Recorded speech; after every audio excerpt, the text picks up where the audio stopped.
Oh my, always with the dramatic music. Sion, what are you doing? Cheers, everybody. I'm not ready to start the stream. I needed like 5 more minutes. Also woke up with cracked lips, and they're really sore. Anyway, hi. Hello, everybody.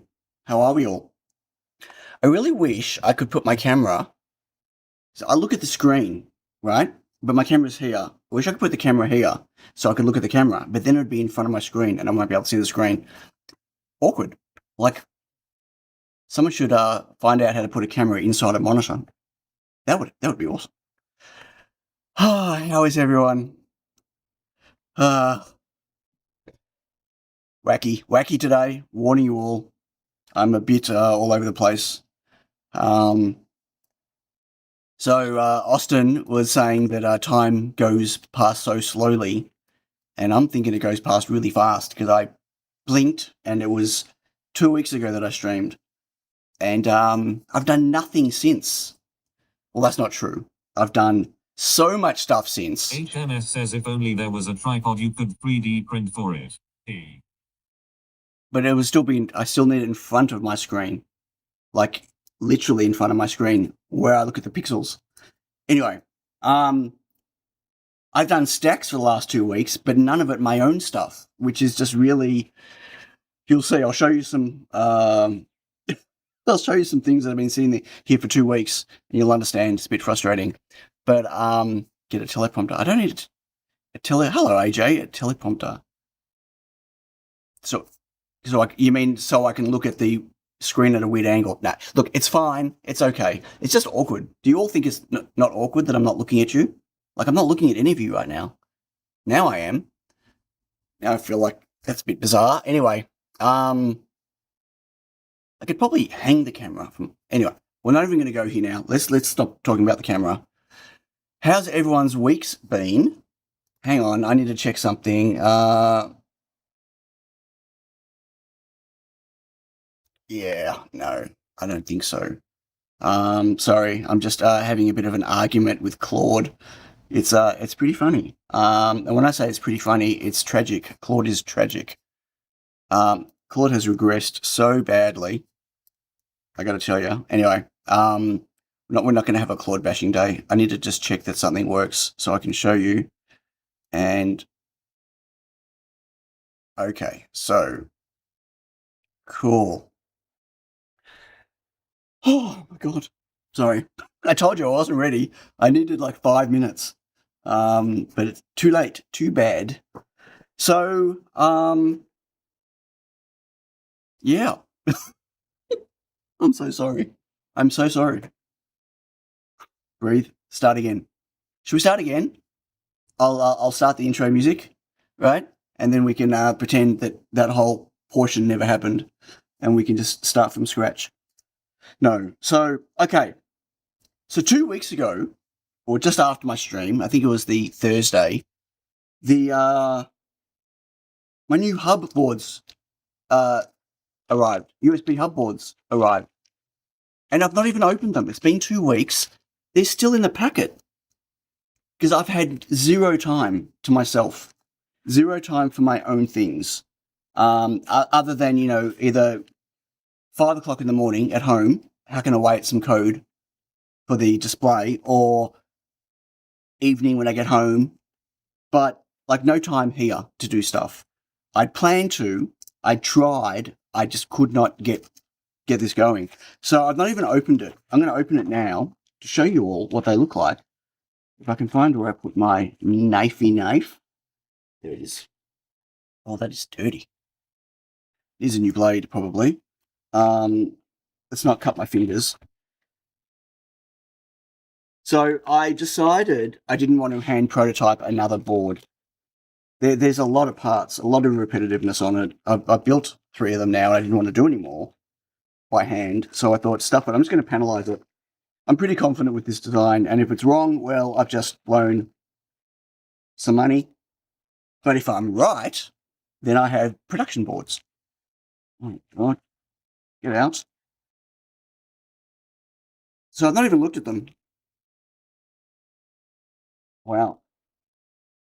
Okay, this is just be a moment. The bubble gets stuck between the things. It's stuck together, and so here we go. Nope, stuck on that one. Destroying it. Whoa! Wowza. So these are the USB boards. How good do they look? And I went black, of course, because whatever.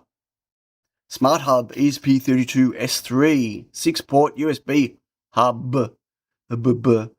So this had all the design changes I spoke about the other week. It yeah. So I need to, but these need to be, I'm going to pick and place these. So I'm going to at least pick and place all the passives, all of the parts that I've got on feeders already, parts already used, which is a fair chunk.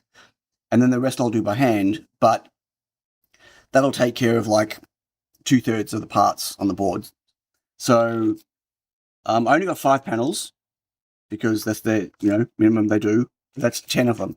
So if they work, I'll have 10 of these that I will put into stock once I work out how much they're going to be. And then if it works, I then have to go through tidy up all of the schematic and the PCB stuff and then publish that.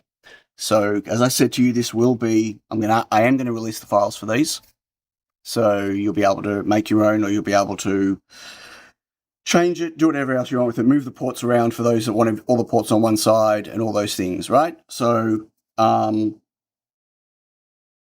yeah. But I need to validate it first. So there's that. I also got my first production boards for my... So it does have a name. Oh, you're all going to kind of see it anyway, because it's going to be on the web thing. So they're called Pixel Racks. It's a Pixel Rack. And so these are my controller boards for the Pixel Rack. And this was another risky panel to make, because I had a validated board. So this was my final. Is that my R7? I think it is. Nope. This one. Right. This was my final design. My R7 board. Oh, look at that. Set fire to my soul. Anyway, and working great. And so this is the one that I showed. This was running the thing I showed the other week. And I know we were talking about all things we could, people with suggestions and stuff. So after the stream, I had a chat with Quindor. Hi, Quindor. Quindor's here. It's had a name for a while, but I just wasn't saying anything.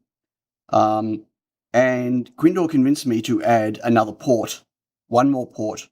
It was a challenge. I had to really push some stuff around, but I added a second port. So this is the new controller board. They look the same, almost, but there's now 2 Stemma QT ports. And the second one is not, so the first one's obviously I2C on the I2C bus. It's okay, Quindor, it was a good idea. But the second one breaks out 2 other I/O And I guess technically it can be any type of expansion. I don't know what I'm going to do with them yet, but well, beyond the ability to connect, what were those sensors? DS, I don't know what the model number is. Those are one-wire sensors. Apparently people use those DS, was that one something, mental blank, in the service rack in their server racks, so they can measure temperature at different places and stuff. So the point is to add external sensors for those people that want to use one of these actually in a rack, embedded properly in a rack or whatever. It's just more expansion. But the other thing was, and this is Austin's fault. I don't know if Austin's fallen asleep, if he's watching. But he pointed out to me that I actually had the CH390, so the Ethernet chip on here, was configured in the wrong mode. It didn't matter. It's only got one mode, and I configured it not for that mode. But it falls back into that mode anyway, which is fine, which is why the boards were working before. So you can normally tell an Ethernet chip that the power it's going to be in current mode or voltage mode. The CH390 only supports voltage mode, but I had it configured for current mode, which is fine. It's just the way you tap into the center pin on the RJ45. So I changed that as well, which is fine. But there are two changes I made to a board, and the extra port actually was a lot of shuffling of parts around on the board. And so it was pretty risky to make a production board off that without prototyping. But again, I didn't want to prototype by hand on these ones anymore. So I ran production boards, and they're great. I've got now one in a rack, and I've got 3 other ones that I haven't soldered the through hole on yet, and more panels. So that's locked off. That's pretty cool. But the controller board is all I managed to do for myself this whole 2 weeks. Apart from obviously manufacturing stuff, like had some lots of Reflowmaster Pros because I've been out of stock, or I've been low on stock and stuff. But it's all been client work, so that's been a little frustrating. But I do have some stuff to show you. I do. Yes. What AJ's saying? What's the best he thinks? Nice effect. Oh, which effect? Which one? The edge. Yes, I wonder who came up with that edge stuff. AJ. Sorry, my coffee's getting cold. I didn't say hi to everyone in the chat. Look how messed up I am. Austin, if you're still around, hello. Graham, good morning. Mr. England, hello. Windor, yes. SQUiXL. Infamy 4K. David Esser, hello. Deshipu, I think Apple did that, but they made a big black hole in the screen for that. Yeah. Now, there was a joke about the camera in the monitor. Not comparable, the cameras though, unfortunately. Johnny, hey, Rat Madness, hello, Rat Madness. Unexpected heavy industry, not so heavy. Heavy, as my daughter used to say when she was little. Mr. One Spring, hello. Super Bruce is here. I've really lost track of, I can't. I don't know, I'm sure I've missed people. I'm doing a really bad job today.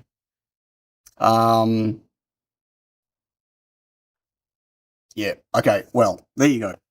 So, I have some S31s on the way. Well, I've got some S31 modules, samples on the way.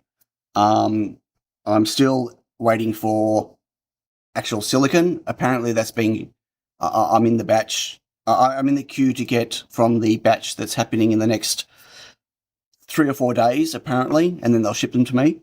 I don't know how many I'm getting, probably only 5 chips. I don't know. I don't even know which ones, the 16 or the 32 megabyte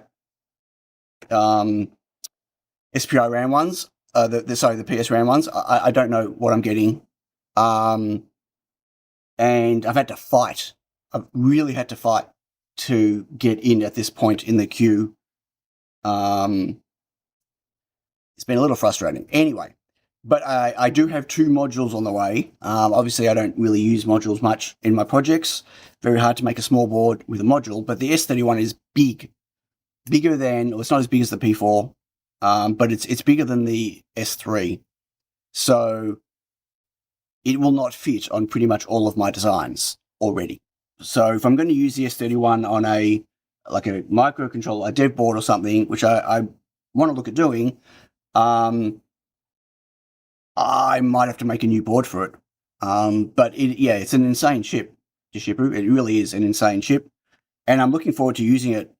But there's nothing out for it yet. I mean, the datasheet is still at 0.5 pre-release, and so not so tiny S31. No, I don't think I can get it on an Edge board either. I might be able to squeeze it onto a Feather, one of my Feathers, but definitely not on the Pro, and definitely not on the Tiny, or the OMG, or the Edge.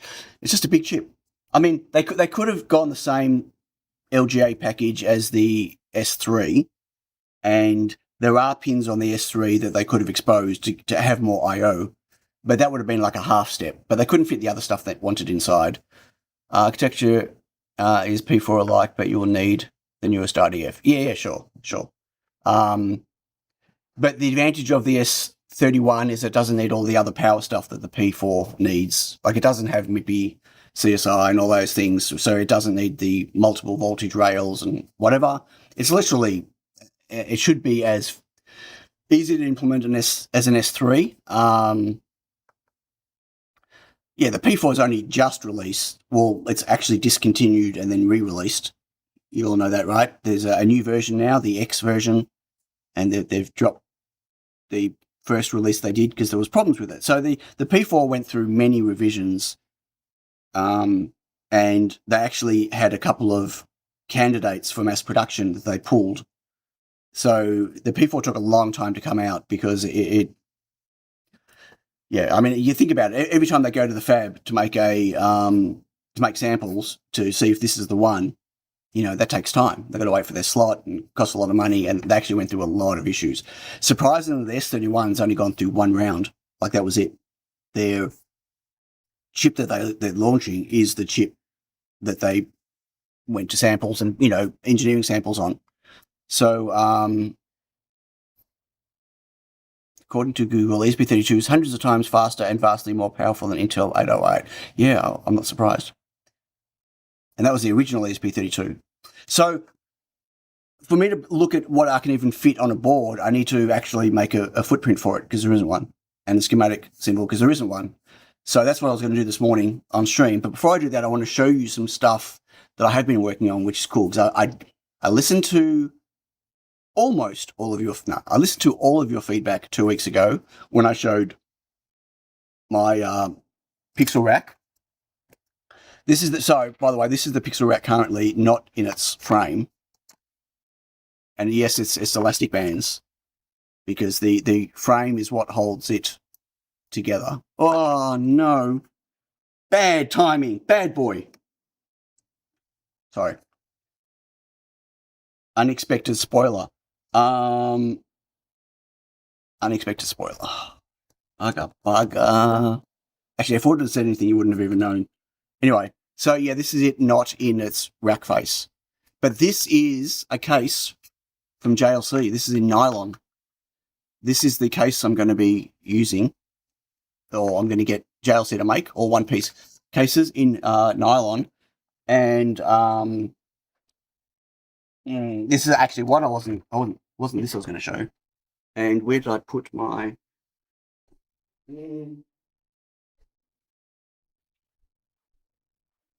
these are my custom rack plates from JLC as well, in steel. And they are great. So, I've solved all of that. I'm just hacking away at the code. But I listen to everyone. How is the process, cost, quality? So the cases are not cheap because of their size. And these are not 3D printed. They use MJS or whatever it is to do them. And they're an awkward size, and they're not cheap. They are, unfortunately. But the quality of them is superb. And, yeah. I did get a 3D printed version from them as well, just to compare in ABS, and it just looks... It's a nice quality 3D print, don't get me wrong, but it looks pants compared to this nylon case. It looks like a production case, right? And the finish on it matches the powder coating on the front. So yeah. So they came out really, really well. I was really impressed with the rack, the steel faceplate, perfect. So that's exciting. So I want to show you some things I did in the software. I'm not going to show it to you on the actual display. I've got no way of mounting it right now, but you'll be able to see it in the actual. Here, let me switch, and here we go. It's the interface. Mostly the same as what you saw last time, kind of. There's some new things I've done I wanted to show you because it's pretty cool. So, and some of them were suggestions from people. So I'm trying to think where to start. I'll start with something that is far from complete. In fact, the redo I'm doing on it right now, I completely broke, so it's not on this device here. But the sprite editor now has, so this isn't quite the view everyone's going to see. I obviously have high permission levels. You'll understand in a moment. But there's an online gallery of I'll be able to. My plan is to be able to push new content to an endpoint online that these will ingest if you want to get new things like sprites and stuff and icons and all sorts of things. So you've got your sprite editor like before, where I can go in. Here's Pinky. I can edit sprites, save my own sprites and stuff, but I've got the ability to also publish them to the cloud, a non-authenticating whatever cloud, right? And so you'll be able to browse the gallery of stuff, and you'll be able to download sprites and stuff if you want. But the version of this it's kind of in a broken state at the moment. So, but my plan is to be able to do that for like sprites. But sprites now are also, I can do a sprite that's the whole size of the screen, right? So, there could be custom backgrounds, custom, animated backgrounds and all sorts of stuff. But that's pretty cool. Okay. And then people want to upload. No. People can't publish. No. You'll be able to download content from it. You won't be able to push content. I can push content. You can't. We are not going to be doing D-word sprites. So no, if you want to make your own for your own device, absolutely do what you want to do, but you won't be able to publish, right? It's just a place where I can publish new content so you guys can get extra visual content without having to do a firmware update or to download new firmware every time I want to put more visuals in there. Does that make sense? Yeah. So MS says he'll still buy one. D. Thanks. So in settings, check this one out. Discoverable. So I've added a way that you can, on your local network, you can find other pixel racks. So if you've got two of them, they can find each other. So quite a few people were talking about if you've got multiple of them, you can sync them together or, share content as in make them all do the same things or whatever else. Well, this is the foundation for that.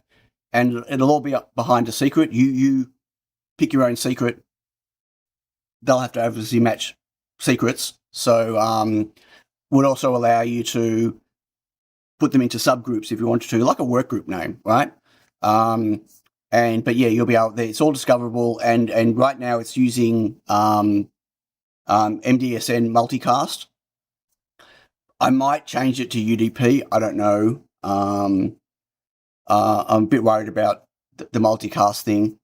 Anyway, It's but I've started the basis for that, so you will be able to connect devices, and technically, like, I'll have to obviously implement some type of interface, be able to maybe manage all your devices from any device, right? Pull content in and out and stuff like that. And speaking of pulling content in and out, there's a file manager, so this is looking on the little FS Flash, and you can obviously look at stuff. So like the schema, here's the schema of everything, where everything runs from. Like here's the JSON that holds all the modules stuff. So you can view files. Obviously you can go into folders and you can download files, and you'll be able to also upload. So you'll be able to back up all your content off a rack, whatever else. Even hand hack the JSON if you want to. It's all just JSON, right? Like here's this is a sprite,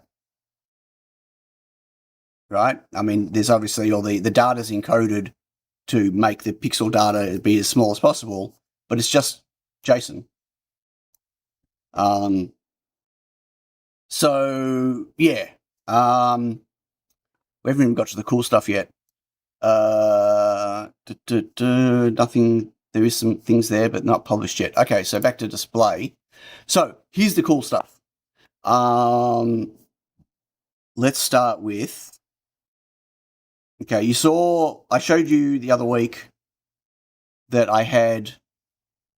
Might just move this up.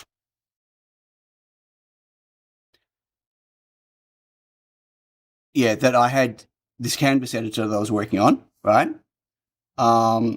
And that had a timeline mode, right? Well, this is all working now. So you've actually got full timeline control if you're animating stuff.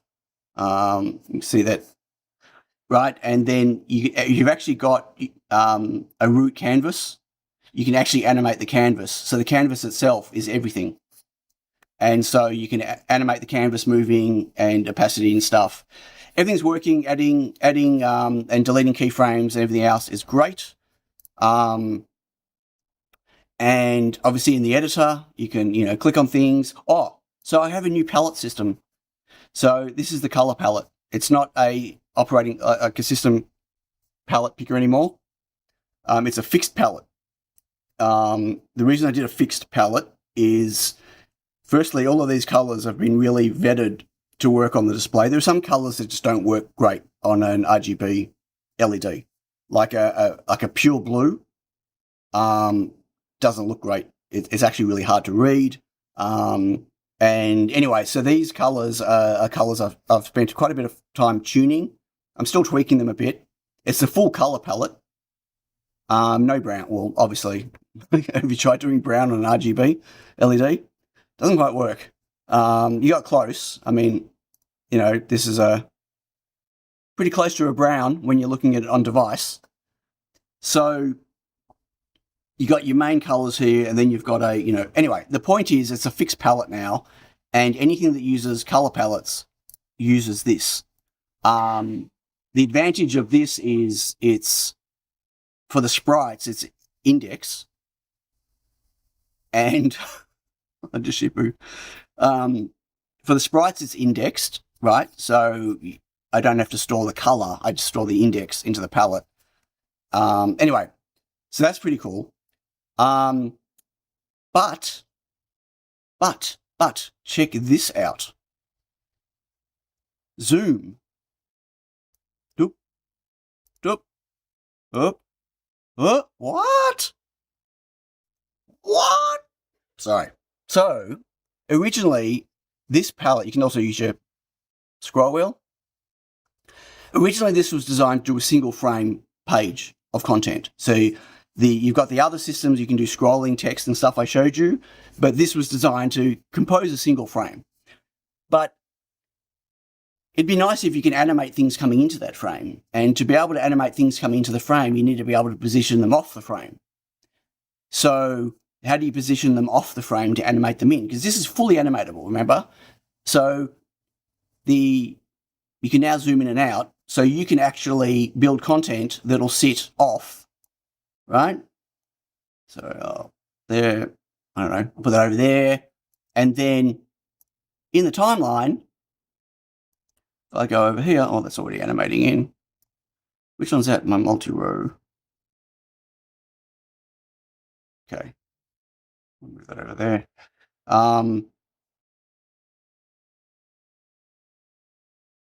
I'll put it here. Obviously, it doesn't fit. I'll put it over to whatever. So you can now animate stuff coming in and out of the frame. Or you could, on the left and right is the full frame. So you could actually build a whole frame worth of content on the left and the middle and the right and just animate between them all by actually animating the root.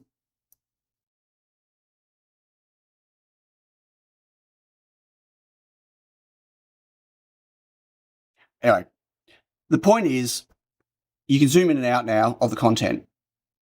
Whoop. Why is that? Oh, interesting. I don't have my scroll wheel working in timeline mode. Okay, I have to fix that. It's only working in the editor. Whatever happened to I really want to go high resolution screen? Whatever happened to that? So I'll show you what happened to that in a minute. I'll show you what happened to that in a minute. So anyway, you saw most of this anyway. So this is all working now. But something else I added. So it occurred to me that, remember I showed you, if you want to put some data on the screen, you can, pick from a data source. So this is the open weather data source. I can pick the current temperature. I can put some text in the front, text in the back, an animation, how it's going to look visually. I added some new visuals. So you can now do like rainbow characters like this. That's where it's animating per character. You can do rainbow scrolling. Hang on, let me just static center, right? You can scroll horizontally, left or right. God, that's really fast. I need to change some of the defaults. There we go. You can, or vertically. And then there's also rainbow text, which just does the whole text. I've added some new effects. Does it do a hedge runner? Maybe. But the problem with this was it's really great. You can do a static. We can fade it in and out. We can scroll it left to right. We can scroll it and hold it. So it'll scroll in, hold for 1.5 seconds and scroll out. The problem is you can only show one bit of information. And so if you wanted to do for open weather actually gives you a description, a weather description. Well, there's a feels, no, that's not feels like, what is it? I added a whole bunch more things as well, but currently overcast. Right. So you can't do that and the temperature at the same time. So how am I going to solve that? Well, everything you saw there is going to go. I'm not going to ship it. What I've done instead is so that was a sequence. I've now got a V2 sequence. Just for now, I've got both in here. And this is what a V2 sequence looks like. You ready? Check that out, baby. Look at that content. That's all one sequence. Everything you see on there.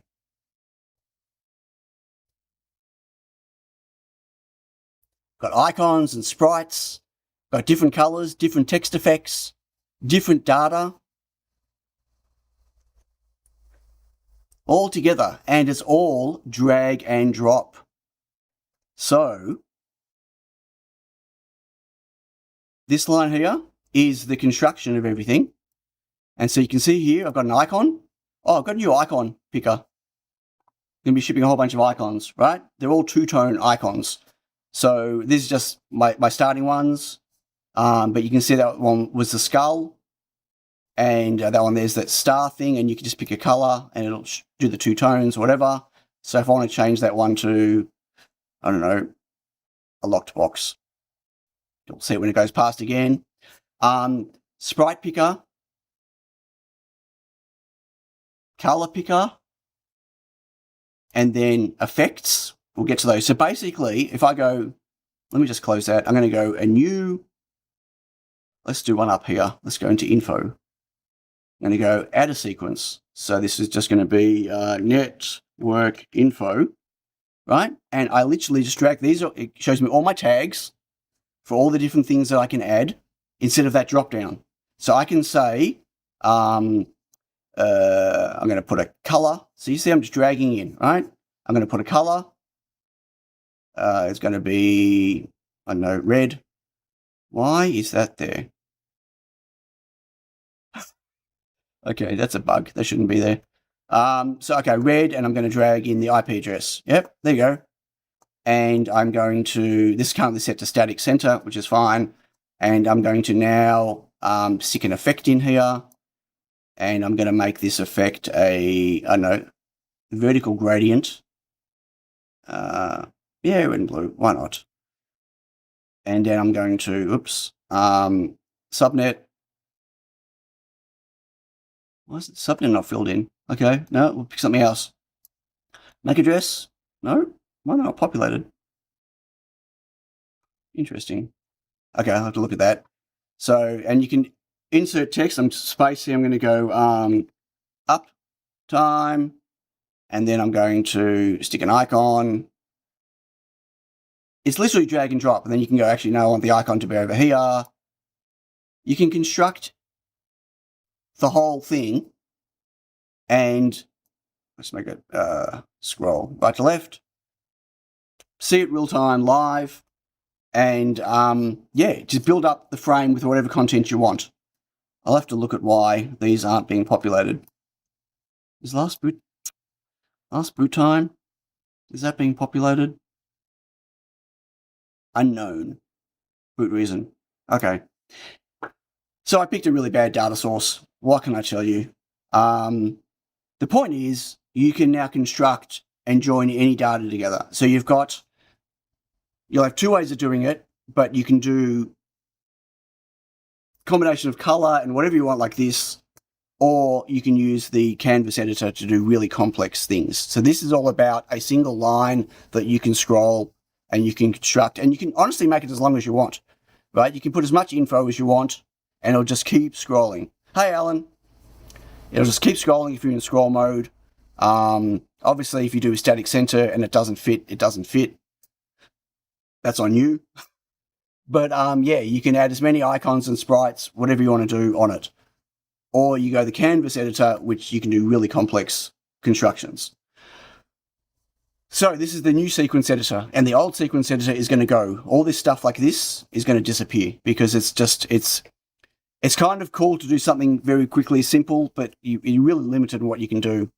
And everything that you can do, I have to hand code, and to add stuff, I need to ship firmware. But with the V2 editor, you can construct how you want it. Right? You can make any text, any color, any effect. Yeah. So now what am I going to do about the high-res display? Well, look at this. High-res panels. This is just for me testing right now. If I click high-res panels and I click save, it's going to reboot. This is how I'm switching just for the moment. And look at this, we've got high-res panels. That's a joke, because these are not high-res panels. But this is now high-res panels. So now everything in here is working on a double, or it should be, oh, hang on, I didn't refresh it. Right, now, you see here, everything is double pixels, which is why I had to do this stuff as well to be able to lay stuff out properly. Anyway, you can now do 2 lines of text.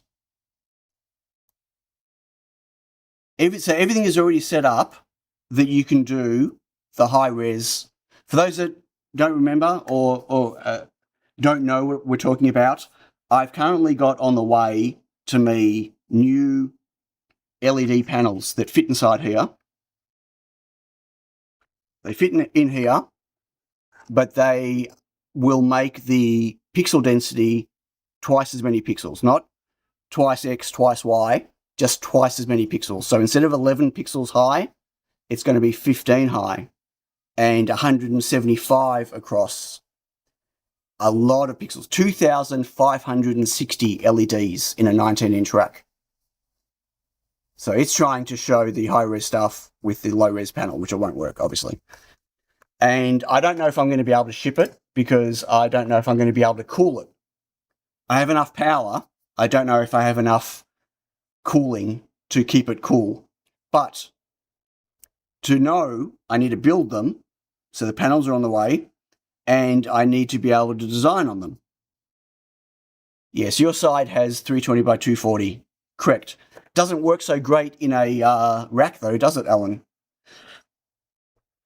So yes, the editor now fully supports either. Not real time because it's a complete buffer shift and everything else. Now, to get this working though, was not easy. I had to port the whole entire project into a hybrid Arduino IDF. I almost went full IDF and just dropped the Arduino stuff completely. Almost. But I had to go hybrid because there was not enough SRAM to do this with a straight Arduino project. Arduino meaning platform IO, right? PIO Arduino. Because I had to, so all the screens are driven from DMA through the parallel interface.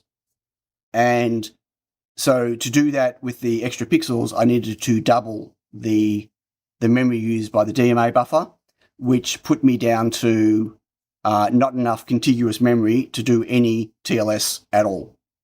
0.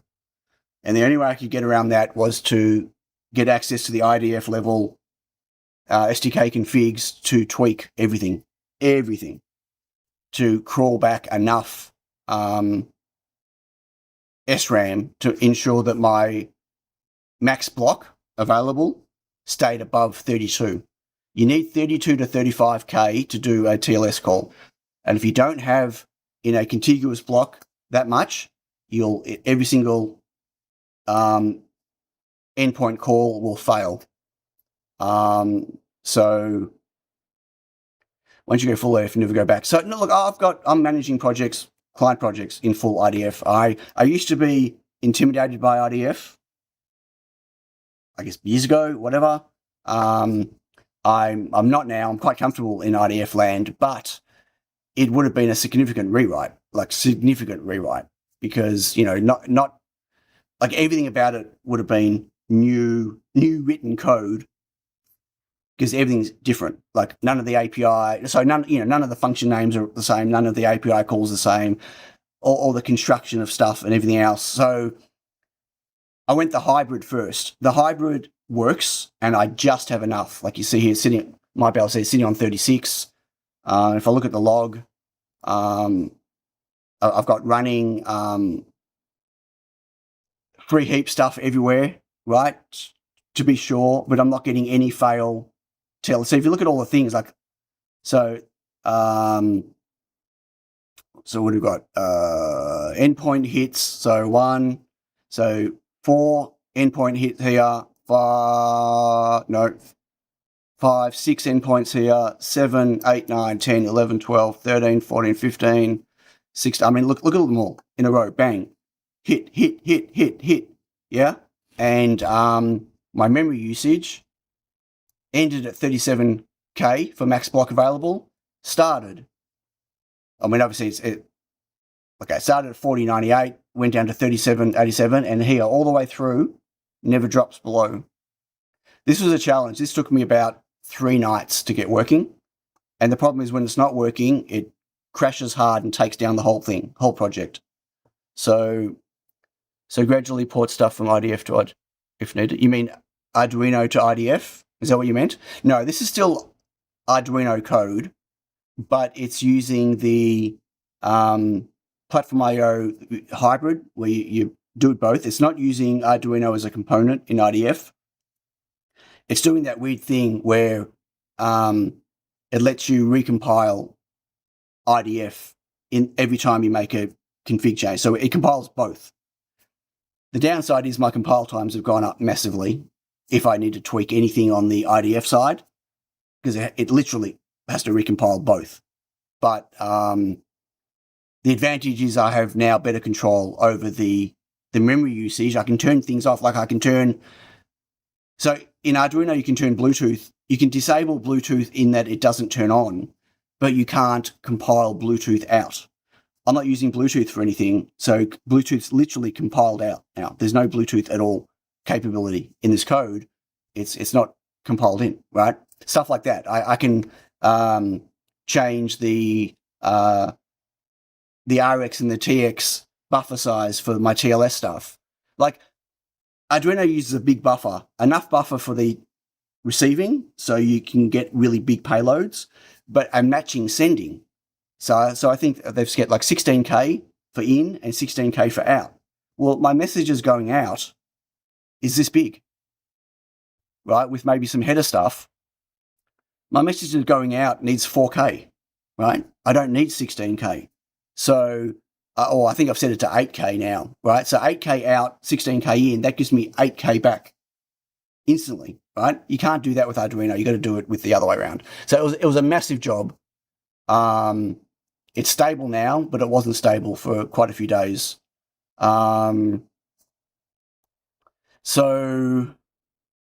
yeah, it's coming along. It's exciting, but I'm just not getting to spend enough time on it, which is a bit frustrating. But I'll get there. So I'll have those new panels will be here this week, but I'm on site end of the week, at least Thursday, at least tomorrow, maybe Friday. I might not get a chance to build them until the weekend, so I don't even know when I'm going to get a chance to put one together and see if it melts or not. But there you go. Oh, one last thing I want to show you, except I need to put it back to... what am I doing? I need to put it back to normal res. So that, and save. Reboot. I mean, this is temporary, right? This won't be a thing that you'll be able to do. It'll boot in the correct mode. Chat disconnects and reconnects. Any ideas? No. It'd be YouTube on your, not you, but YouTube on your side somewhere that Google having a problem with the server or something, I would say. Sorry. No idea. So one last thing I want to show you. There was the live. So this is live off the device, right? I showed you a couple of weeks ago the like MQTT stuff, which I still haven't progressed that yet. I will, but something else I added. John Clayton's not here, is he? No, that's okay. So John Clayton was talking to me about, pushing stuff onto a screen for a boat for his project, and we spoke offline, like on Discord afterwards, in length, kind of working out how he would connect his stuff together. And it occurred to me that I could offer an easy way for that to happen that doesn't require MQTT sitting in the middle. And so what I've started, now this is just a start, right? But what I started working on, so right now what you're seeing is, that's the display, right? It's literally whatever's on the screen here is on there, right? So I've made a thing where I can do this. Watching? Two horses walk into a bar. Long face? Anyway. I didn't want to put the whole... it's interesting. I'm live. Unexpected Makers live. That shouldn't look like that. Anyway. So what I've done is I've created an endpoint that you can hit, that you can send it a JSON payload, and it will put a message on the device. And right now it's just text with color, text with color, text with color. But because that's all I've added. But the plan is to add the ability that you'll be able to set how it's going to scroll in and out. Like you'll be able to do maybe 50% of what the V2,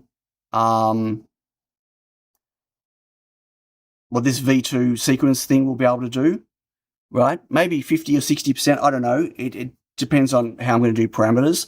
But you'll be able to construct a payload that has formatting and stuff in it of data, of anything you want, and you'll be able to push it to your rack and it'll display on the screen. So you don't need MQTT there, you don't need whatever else. In any app or website or anything that can access, that can push something to an IP address on your local network, you'll be able to push this too. I'm just using curl at the moment in my command line just to push to it.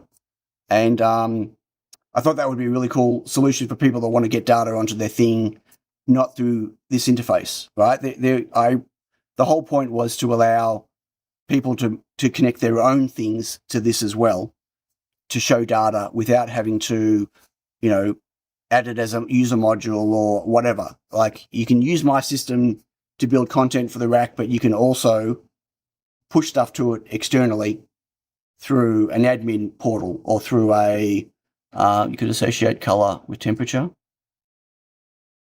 Well, you could do that yourself, Dave. Like you can decide how you want to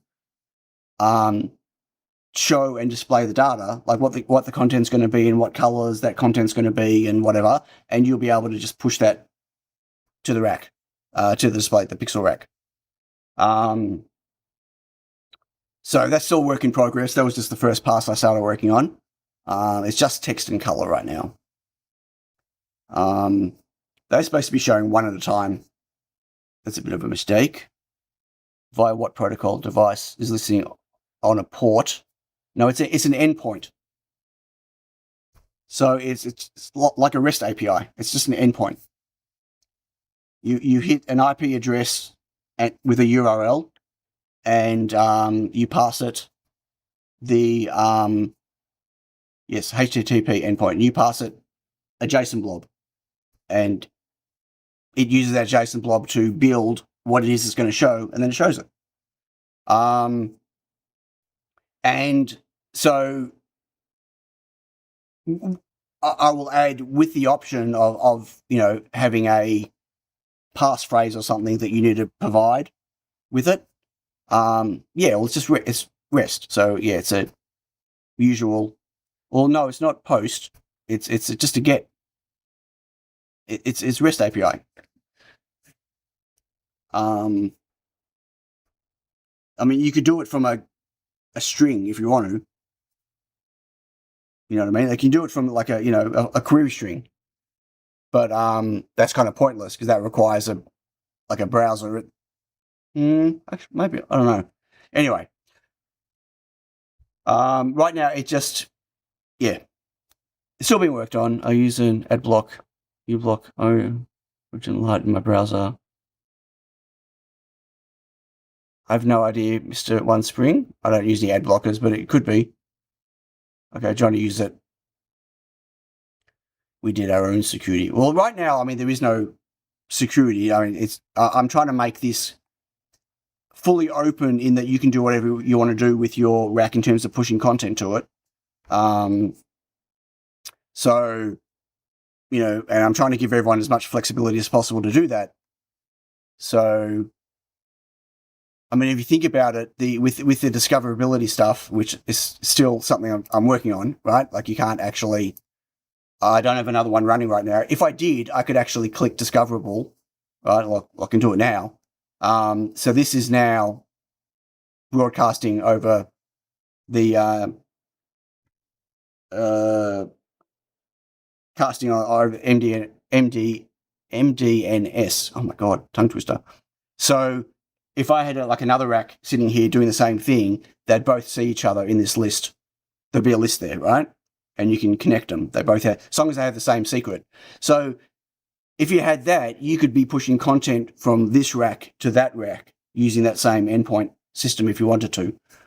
But you could also do it from Python. You could do it from whatever you want. You could, as long as your app can send a REST API call to an endpoint, you can push content to it.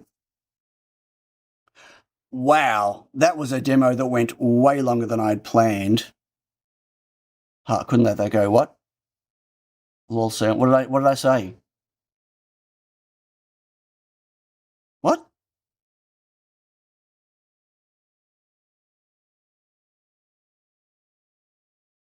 What did I do, Johnny? Johnny, probably. Okay, if I don't remember what I said that was funny, but I apologize, or what. There was a whole discussion last time about syncing and whatever between two pixels. That's why this is. So I had a good think about it afterwards. I'm still not sure about the syncing, how that would work, because syncing only works if you've got content on both. No, you said, no. What I said was, I saw your post. You wrote that you use it Origin and you don't have a problem with it. So that's why I said, okay, Johnny uses it. I wasn't saying you probably use it. I was saying you use it and not have no issues, so you would probably know, is what I meant. Okay. Anyway, I'm not clairvoyant, mate. I don't know what software you use in your machine. Well, I did hack you last night and check out all the stuff that was on there, sure, but, I was looking for your prawn. Anyway, the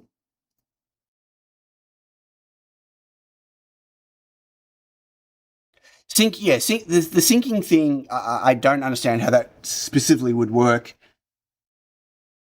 from a content on there, but syncing from I want to send this message to two of my racks at the same time, that endpoint system does that, right? You can that can go out to multiple, right? You just need the IP addresses of them. Anyway, do you have a widget that looks like GitHub commit history? The green squares widget. Oh, you could make. I don't. I mean, you could. But how to do what though? You want it to actually show you your Git commit history, like that? Can you actually get that? Can the data that generates that in Git? Can you actually pull that data off Git that they use to generate that? Because if you can, then sure, I could make a module that does that, I guess. Add a timestamp field to frame data, then a high-res network time can do just high-res network time can do display. What's going to do the syncing though? But no, I'm not adding timestamps to frame data. Or there is no frame data. No, it's not built that way. So yeah, no. Anyway, this I'm not saying how do I get two displays to show the same thing. The question isn't that. The question is, what is it you're syncing? Like, where's the content coming from that you're syncing? Do you have the same scene list on both devices? Exactly the same scene list, showing exactly the same things. If that's the case, sure, I can keep them in sync so they both show every scene starting at the same time all the way through. I can get them in lockstep, right? But only if the content's the same. But if the content's not, then what am I syncing, right? It's not about how do I sync two devices or three devices. It's what am I syncing? And how does that work in terms of making sense? Anyway. KiCad, anyone? That demo went much longer than I thought it would. Yeah, okay. KiCad. Should we do it? Should we build a just random idea display, say network traffic in that form?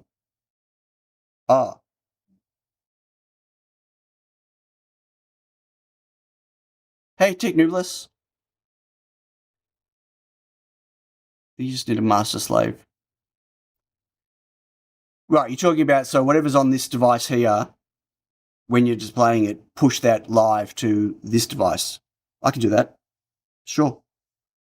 Sure, but I can't do all the things. Like, what I'm, I can sync it this way, I can sync it this way, I can sync it this way, I can sync it this way. I'm not going to be adding all the different ways that it can be synced to cater for every single person that might want to sync it a particular way, because that's just, at the end of the day, if I give you the ability to push content to any number of your racks, you sync it. You do it. Like, it's not something that I need to support in the actual rack interface, I don't think. Because I'll never be able to cover every single scenario that every single person wants. So, could I put a master-slave setup thing going? Sure. But, if it ends up that I do all this work to do that and 99% of the people who buy one only ever buy one, then I've kind of, put a lot of effort into something that no one's using. So, catch you later, Dave. Thanks for joining. I hope you're well. Have a good night. Okay. Am I going to do a footprint for the S31? I've not even looked at the current data sheet. The last data sheet I looked at was a 0.1 data sheet. I think I downloaded a 0.2 or sent a 0.2, but never really went through it. And they're up to 0.5. So pre-release 0.5 is their data sheet. So it's 8 by 8 millimeters. The current chip is 5 by 5. And you think, okay, well, it's only, an extra 3 millimeters, but it's an extra 3 millimeters and all of the passives that have to go around it that you need to get access to. So, yeah. We're not going to spend the day looking through the data sheet. What I want to do is look at... Jeez. Why did that not zoom? Okay, so you can all read it as well. CM, chat has disconnected. Okay. And back. Cool. Look at geese. So I don't like... I get why they do it. I really hate how this modern chip design stuff sprinkles power rails all the way throughout. What's that one? Here. That one. The problem is, it makes it really hard to get access to I/O, especially if you're using chunks of I/O to get it out. It's not about the layers. What is it? What? Sorry. But why is everyone's solution to any problem I say layers? This is not a layers problem. It's a getting to the pins from the side problem when you need to put caps and inductors and whatever else on power rails as close to the chip as possible, which blocks access to the pins for your traces or stuff like that, right? Anyway, it was just a comment about this new thing of getting them sprinkled everywhere. It makes it really difficult. Why can't they put these two power rails at the end? Like, why can't they have one here and one there? Okay, then I can put the power content in the corner here and the corner here and not block access to any of these I/O. That's what I'm asking. Like, this might be more convenient for them or whatever else, but yeah. Anyway. Well, FPGAs are quite different because you don't access them from the side. You access them from underneath, right? I mean, sure, some people do that, tricky using balls that aren't being used to link things up and whatever, but it's a different thing. It's a different issue of accessibility on an FPGA. It could be power stability, it could be power domains. Maybe some of these are on a different domain, or it could just be the most convenient spot to tap into the power inside the chip, right? I mean, all these different power pins have got a different purpose.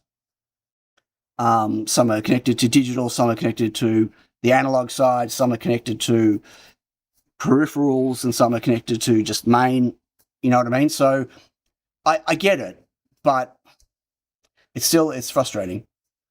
Well, I don't know if this is going to be frustrating yet because I haven't tried laying it out, but I know that on the C61, it was a little frustrating.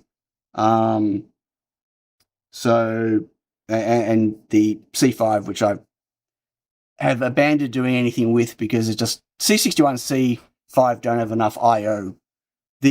So I'm not going to be making. I should actually talk about this very quickly. I'm not going to be making any more C6 tiny C. Rubbish guy. Everyone hear that? Bang. I'm not going to be making any tiny C6s anymore. I'm going to be moving them over to a tiny C61.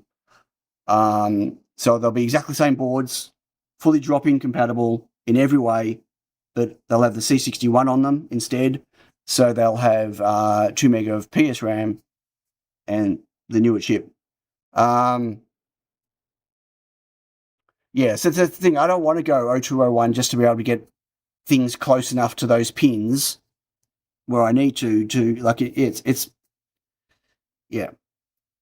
It's fine for you, Grindor, because you're not making your boards, but design for manufacturing is important for me because I not only do I need my design to be good and do everything I want it to do, but it's got to be as painless as possible for me to manufacture with with the highest pass rate as possible. Next generation ESP will have wireless pins. I'll buy one of those to Shippu for sure. So anyway, I'm gonna but I'm not doing any C5 stuff. But S31 for sure I want to do. So I guess I need to make a footprint, don't I? We need to make a schematic symbol first. Put a coil on the package so you can power the chip by induction. Sure. And that could also oscillate through all of the power rails and RF and, could signal aliens in Mars. I don't want to do a symbol first. Do I want to do... I don't want to do... Really? You know what I want to see if I can do? I haven't tried any of this yet. I want to see if I... Okay, so... Oh my God. It's been so long since I've even used the symbol editor. I'm going to go... New symbol. I need to pick a library, do I? Add a new no. Where are my libraries? I want to pick my current.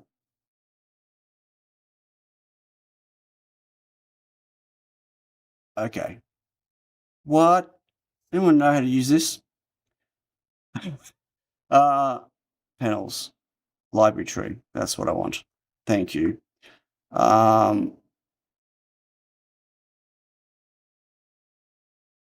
Where am I going to add it to?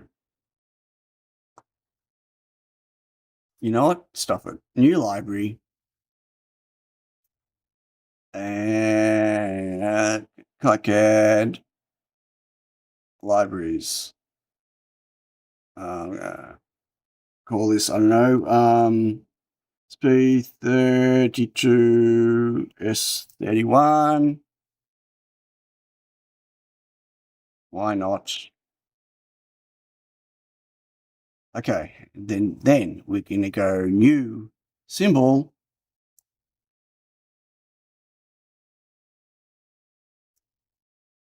Symbol name. Why is it _1?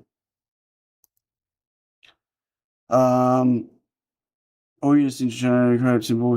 I've not made a symbol from scratch in such a long time. Why don't I? You know what? That's just really stupid of me. Why don't I go and grab a symbol for an ESP32 that's already done to start with? My brain is... So the S3 is probably the closest we should go from. Oh, I really don't like that. Where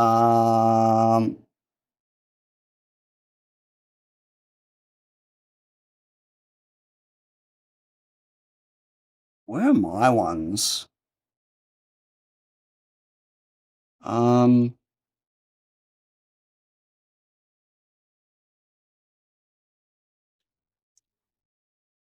so used to not working this way.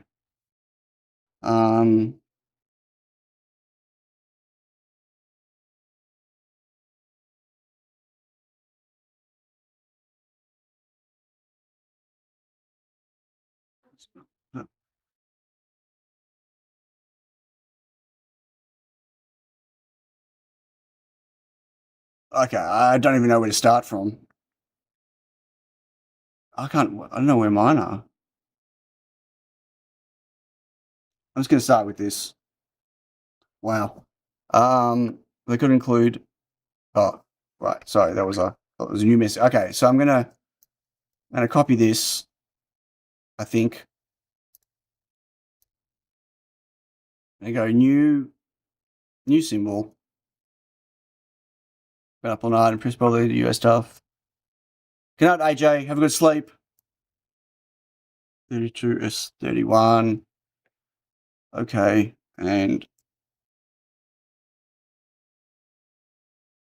move that because you move the U. This might just be a bad idea doing it like this. I don't know.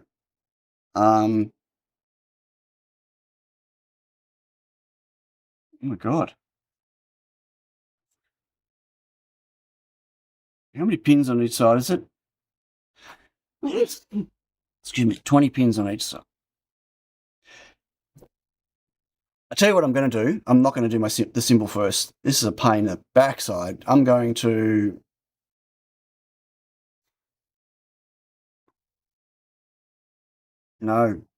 footprint editor. Okay, new library. No, I don't want to do that yet.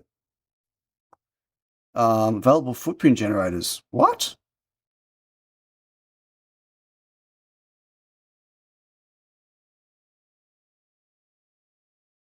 Let's do a QFN wizard. Shit. Okay, where's the info though? What pitch is it? Probably 4mm. I'll be in the package size at the end, won't it? Hopefully.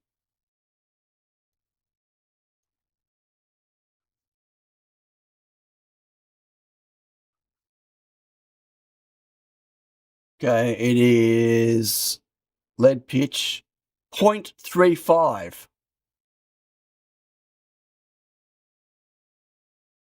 Bullshit. Really?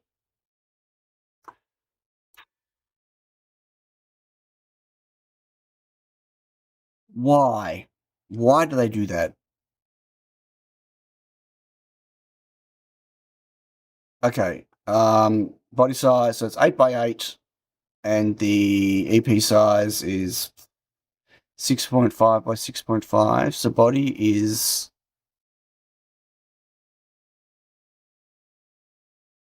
what? Okay, package width. So it's 8x8.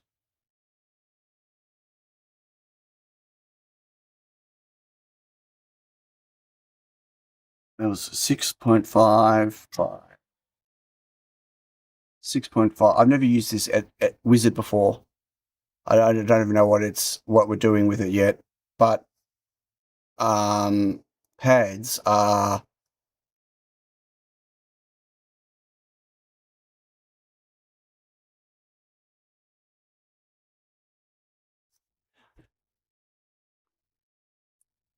okay.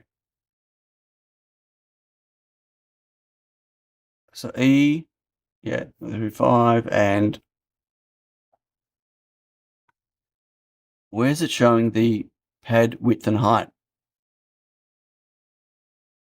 72XL. What does that mean?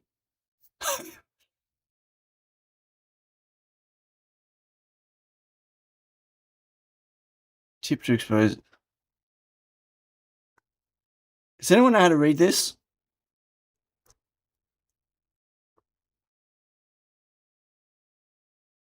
Or am I just lead width or lead length and width? L1. Oh, God. 0.4 by 0.17. 0.17, 0.4. Where's it showing how many? Where's the, oh, here, 20. That's what NX is it? 2020. Right. It's starting to look a little bit more like the right thing. I really don't like the curved on those. Where's the curve? Oval, not oval. Well, I want oval, but not, I don't want square, but I don't, that, why does it keep resizing it? Bloody hell. Probably at the text. Offset. Length for pitch 0.35. Okay, EPAD. I'll have to manually fix that. And yeah, package. What does everyone think? And then how do I save that?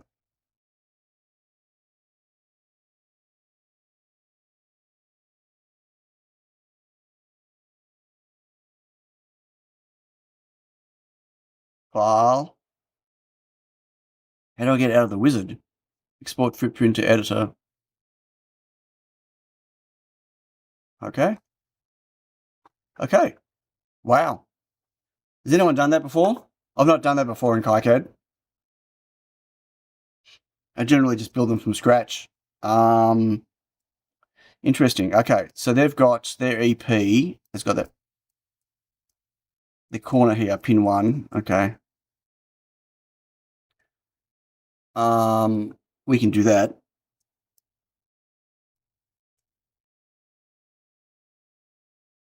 Maybe. Can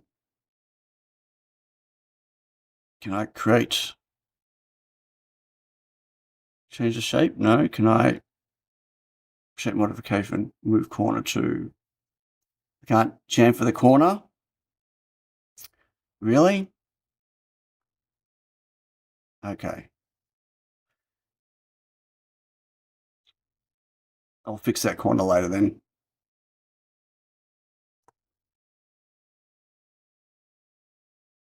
I guess this is it then.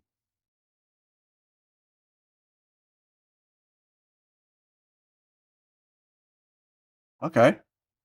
So file save as uninspected maker ESP32-S-WHAT.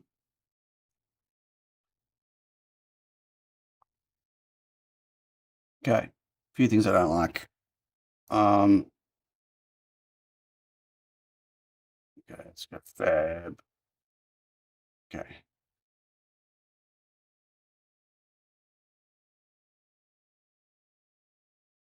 I don't like how thick they are.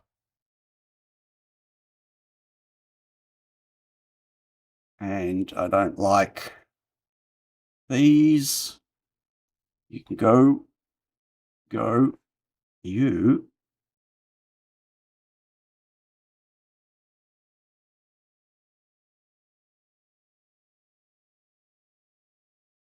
Only care about the corner point. Catch you later, Jishipu. Okay. So from a size point of view, should we see how bad it looks on a tiny board? Let's have a look on a tiny board and see exactly how screwed we would be. So if I added ESP32-S-WHAT,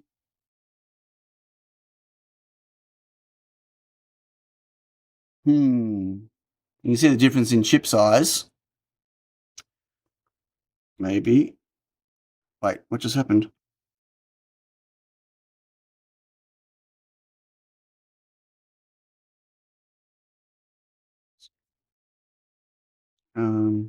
Yeah, you can see the difference in chip size is pretty massive. And I still have to, I'm like, I don't know, maybe I could squeeze one on. Could we turn freaking locking off? Oops.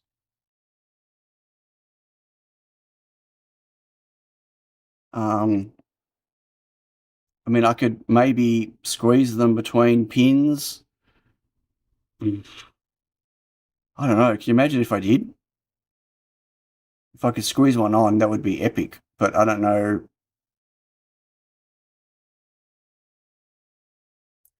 So I need. So it's got built-in PS RAM, but I need external flash. I mean, it's almost pointless sticking it on a tiny board because you don't get all of the I/O that maybe on a Pro.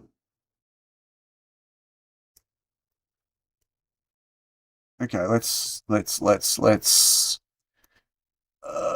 open project.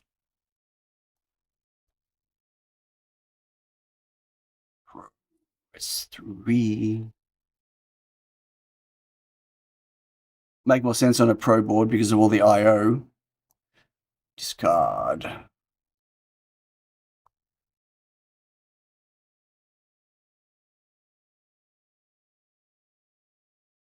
Let's try that again. Add.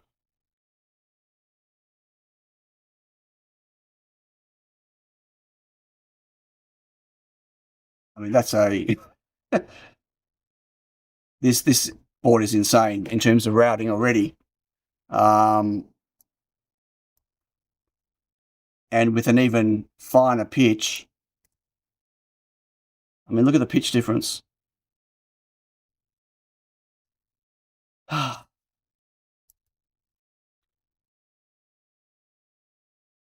Okay, so the question is, what does it need? What's the minimum? 16 layer.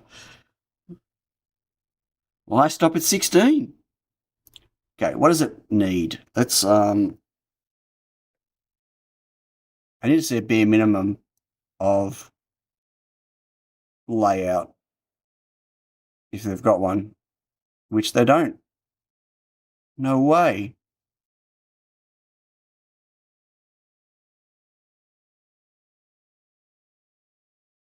Do they not have a basic schematic?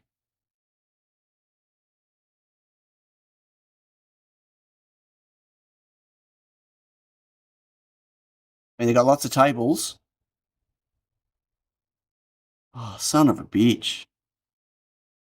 I mean, they must have something online. Oh, we should look at this as well. Open in Safari. All right, is there anything yet? Bugs and affected chip revisions. Affected revisions, version 0. Flash boot fails at 1.8 volts. Don't care. Signature with invalid R and incorrectly accepted. Okay, neither of those are a worry for me. Okay, that's good.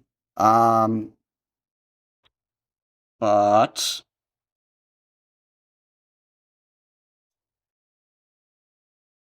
yeah, I don't want this. Yeah, okay. You really want the module schematic. I just wanted a. You know how they just do it like a basic. Do I want to open?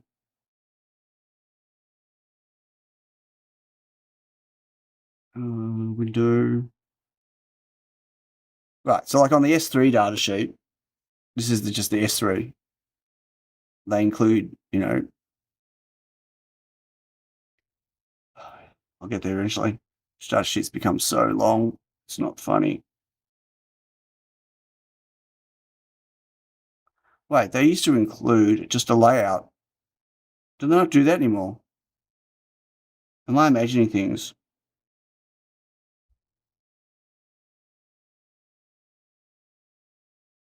I must be imagining things that they don't do it anymore. This shows just a chip with, a couple of caps and crystal and inductor. X says no, quite sure they used to also. Wow. Okay. They're moving everything online, are they? PCB layout design.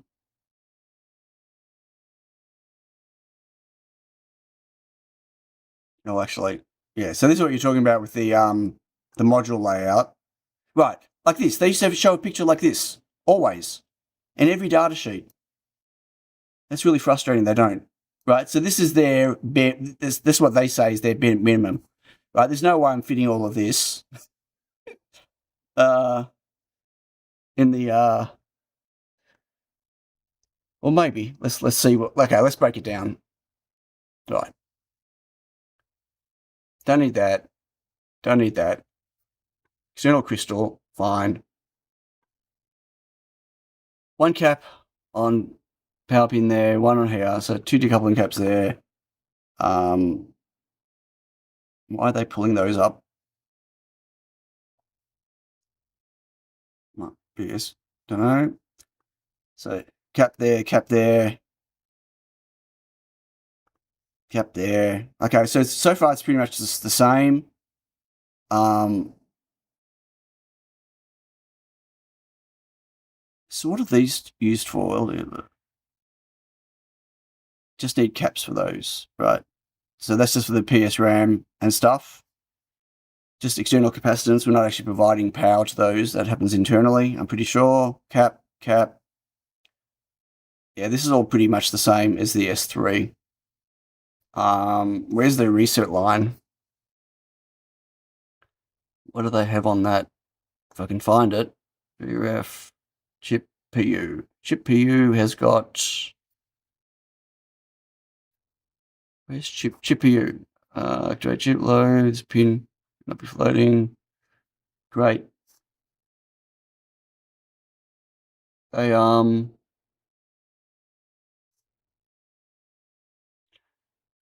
Where's the crystal inductor? An inductor is mandatory at XLP line. Is mandatory. Holy moly.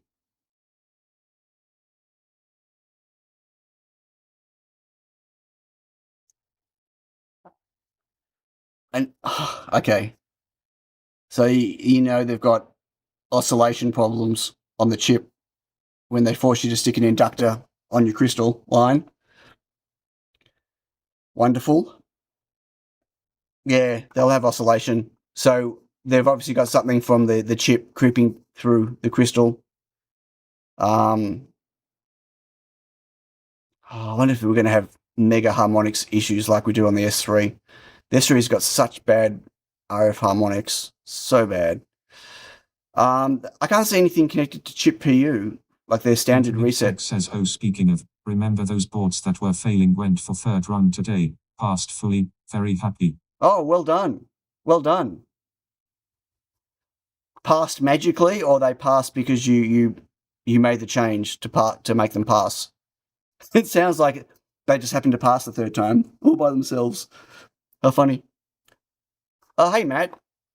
Morning.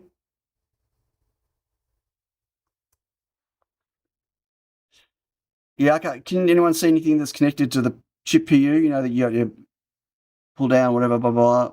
Uh-oh, what's Bruce pointing me to? Documentation, content. Isn't that what I'm currently looking at?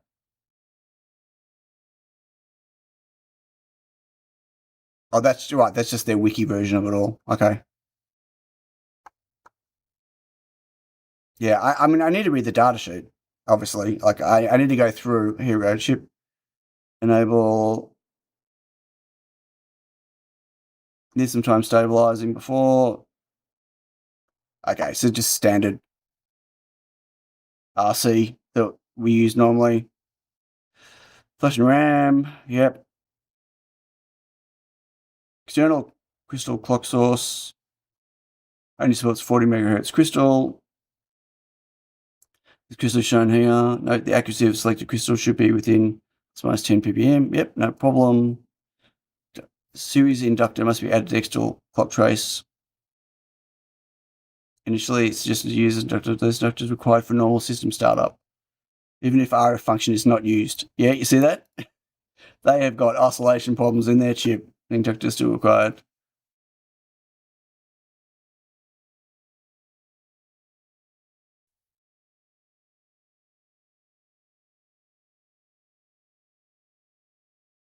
Wow, look at that. So select text tone mode using that tool. Observe the 2.4 gigahertz signal radio communication analyzer. Obtain the actual frequency offset and adjust the frequency offset within 10 ppm. So you need to adjust the crystal to not sync and oscillate with the RF. Wow. They're just packing too much in the chips these days. Like I just feel like there's a reference schematic. Okay, thanks, Bruce. Anyway, I'm gonna shut my mouth. RF circuit, mainly composed of 3 parts. I've traced on the PC board. Yeah. 50 ohm impedance. Chip matching circuit must be close to. Yep. Wow, CLCCL. Really? Matching circuit shown. Antenna and antenna matching circuit shown. Once.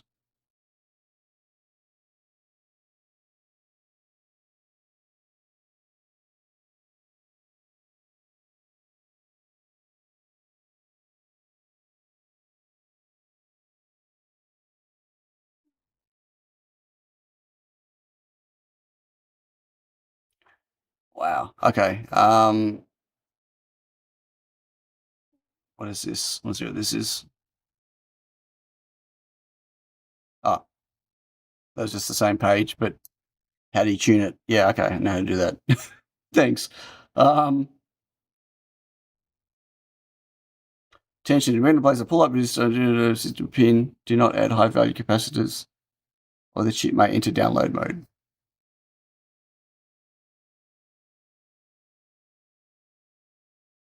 How many ADC pins? 2 channels.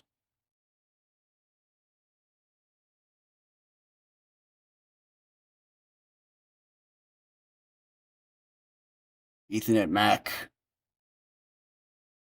CD camera controller. Whoa. Wow. Chunky.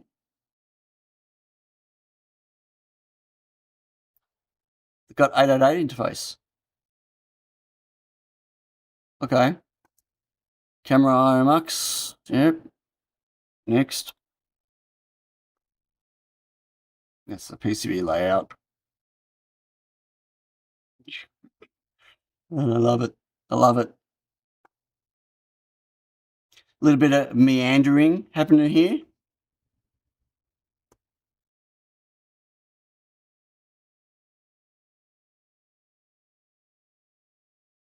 That is hilarious. Sorry.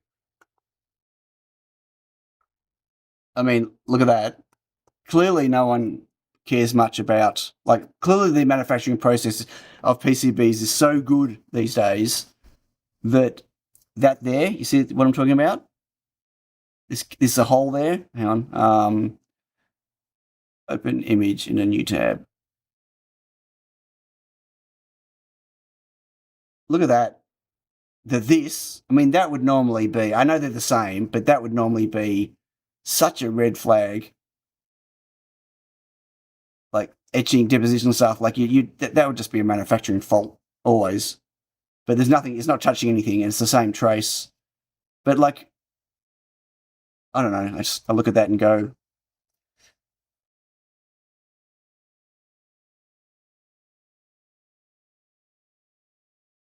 see, this is the problem. You see all these packages?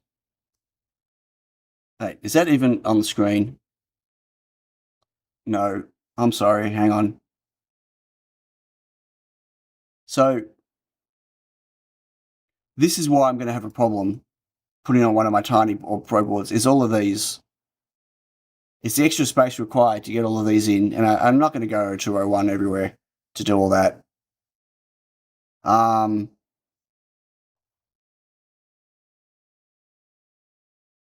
anyway.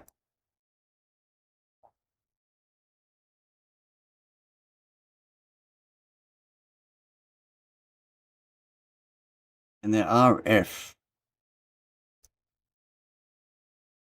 Right, so that's just a zoom in. I want to see the. So the. Oh, excuse me.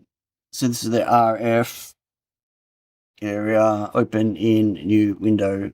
Not new window. Open in new tab.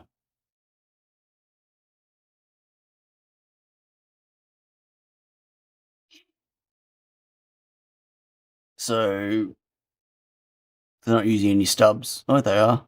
They are. Why?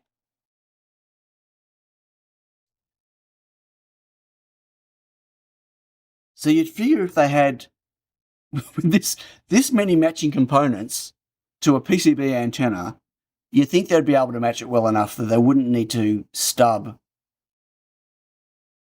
any of the components. Do you all know what this stubbing is?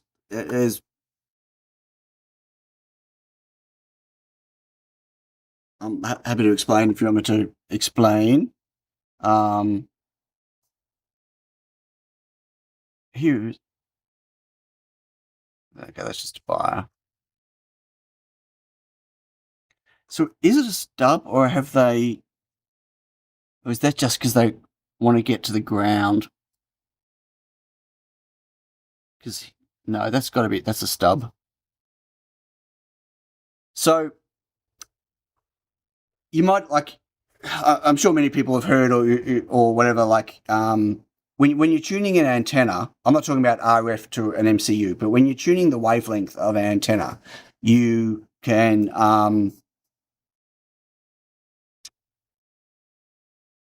so this antenna here, right? So you don't have to redesign this antenna to match 2.4 gigahertz.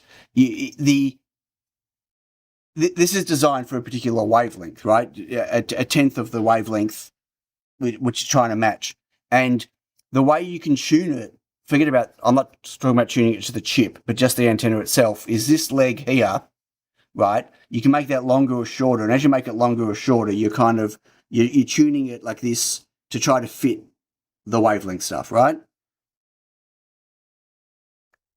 Have they mentioned the stub in there? Okay, I'll have to go back and have a look. Right. So that's how you tune, like, the longer the wire, the different the frequency, right? So you're tuning the length that way. So what these stubs do is the stub is going from a component in parallel, in this case, to ground, and the longer the path to ground, it's a similar thing where you're tuning the component value with the stub.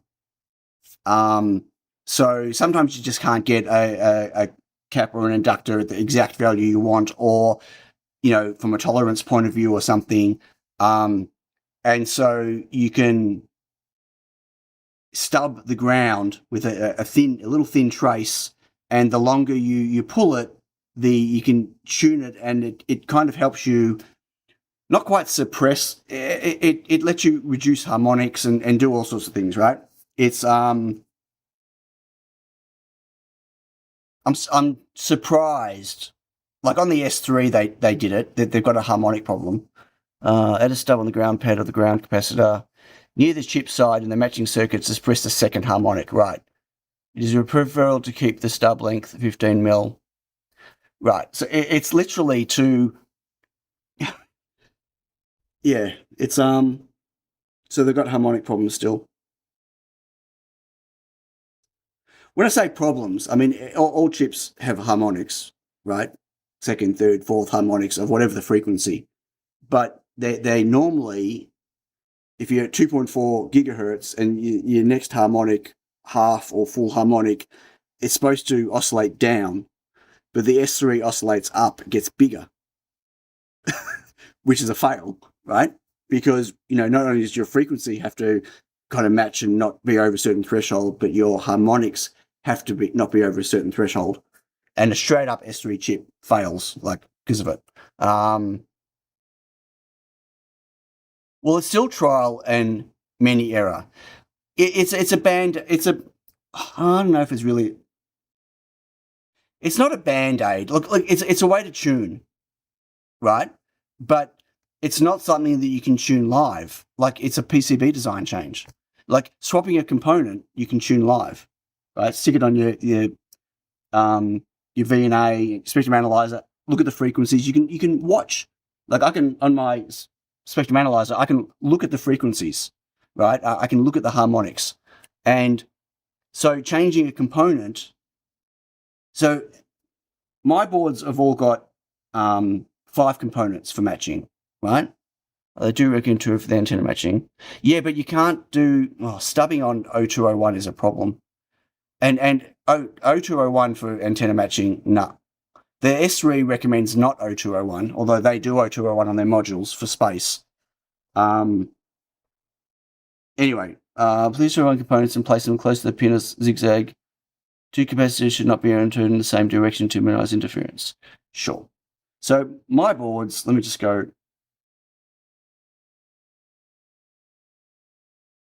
Okay, these are a bit different now because I've got the RF switch in the middle, right?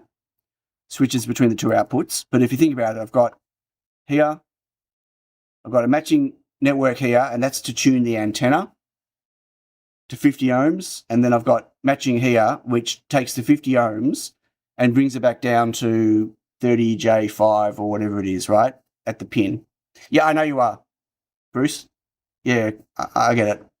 So these do 2 things, right? So we've got an inductor, inline inductor, and a series inductor and a shunt capacitor. They do 2 things. They shift the impedance from 50 to as close to 30 J5 or whatever it is as possible. Can't remember what it is. But it also works as a filter to suppress the harmonics. Now, sure, technically I could have done I could have not had that pad do this, right? I could have called this something else, and then I could have put a little trace on here back to ground pin, and I could have tuned it that way to suppress harmonics. But that meant every time I wanted to change it, I have to get another PCB made, right? On the S3, they gave you no tuning details from it, but it's interesting that the stub, they've said 15 mil. Pain in the ass to get the stub right, different piece of material. Right. So I just never bothered, and I did my filtering in here, and I managed to suppress the second and harmonics onwards by like 45%. But the cost of doing that is I also lost a little bit of my gain at the 2.4 gigahertz point, right? Because you can trimming it to only suppress at these frequencies, but it's impossible to not affect everything, right? Like that comes down a little bit for this to come down a lot. But it turns out I didn't drop it enough. So I dropped it enough before I went for the Series D, but at full power transmission, like 20 dB on the chip, which is way too strong, there's enough oscillation still coming through harmonics-wise that sometimes the RF chip will just say, no, I'm not passing this through, and it won't pass the signal through. Obviously, that got discovered after I shipped a lot of Series D boards. And the solution is don't run it at 20, like drop it down to 18 or 15 dBm, sorry, not dB, dBm, and go straight through the chip here, and you see negligible performance differences. So I was hoping that the S31, I was hoping they would have learnt from the S3 and the S31, they would have tuned their LNA a bit better, but it looks like they haven't. You have to use their exact stack up and layout. The values will work, sure. But then you're just making their module. And you have to use their PCB antenna. You know what I mean? Like it's all tuned together. They're not independent. So yeah, I always laugh when they publish their component values and people stick them on their own board and their own design and they don't work. And they don't understand why. So that's a bit disappointing. Well, I don't know. We'll see. We'll see. I'll have to measure one and find out.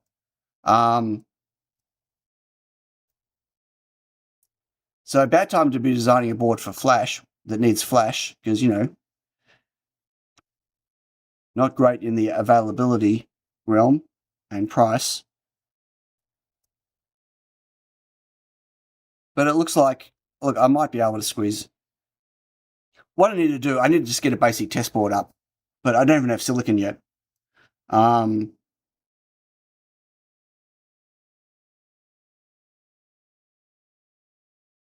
Yeah. But I might be able to squeeze one on. Where's the pin? Where's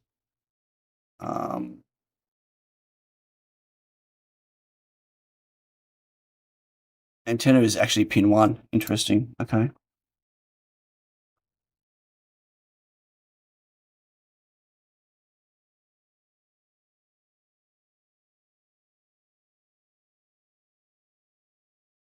So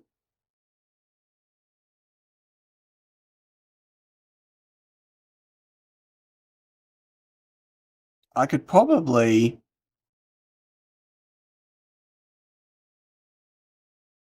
I'll try to get it on a Pro, like a Pro S31 if I can. And where's the right? The issue he's going to be where's the antenna and where's the crystal? So ground, power. So it's this other corner. So it's kind of the same. Okay. Which is not good. Maybe. It means I won't be able to get a drop-in replacement. Like, this battery stuff can't be here. Because the crystal and all its friends has to be over here.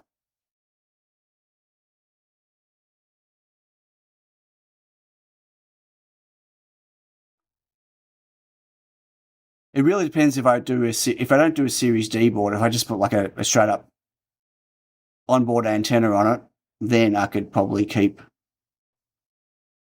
maybe the footprint the same.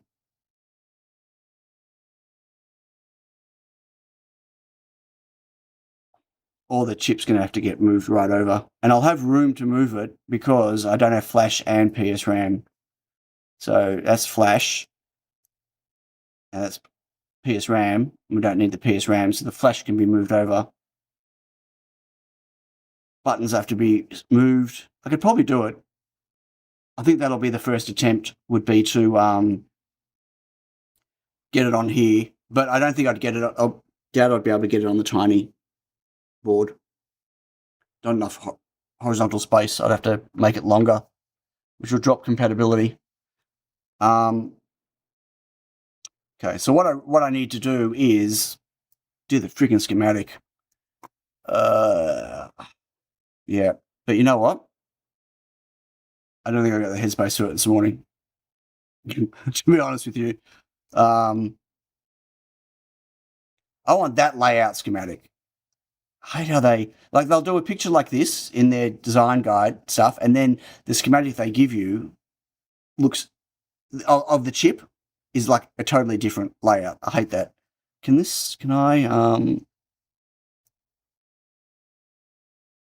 see, I want this in a PDF so I can grab the, I don't know if I do it. I want to be able to grab the text. if I grab this text, I think I can fan out a new symbol editor. Let's go back to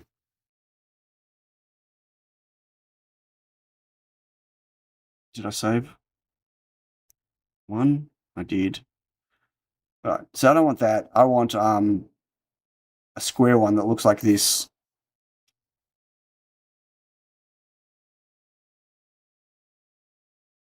And I've got that. Maybe I'll just rip off my S30. It's this one. Edit symbol. Right, this one. This is my S3 one. Okay. And close. Yeah. Symbol editor. Try this again. Open. Wait.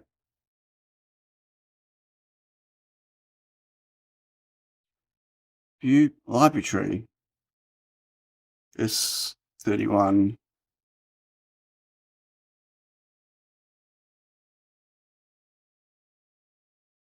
Start with my one.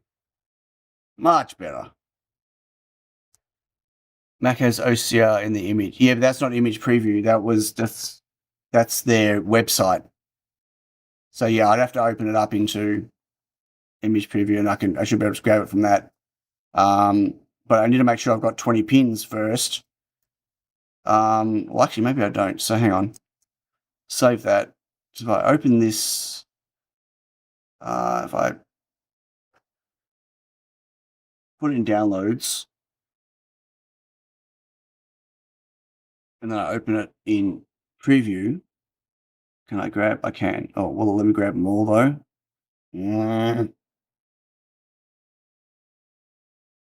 Because they're a funky shape. See that? I don't know if it's missing them or not.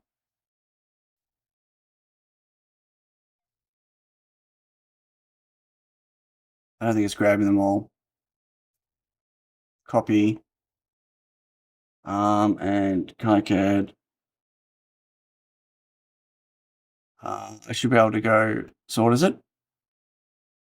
Isn't there a fan? Is it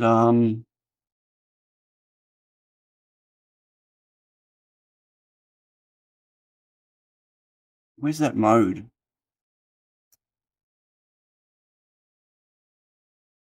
Is it where you can just add an array of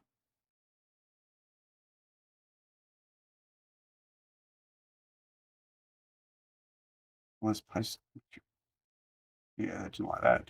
Does anyone know what I'm talking about? There's a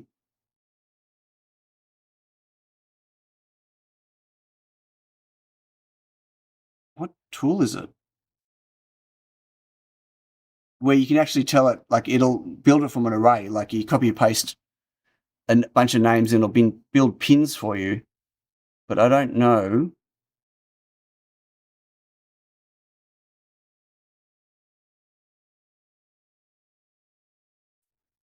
What tool it is.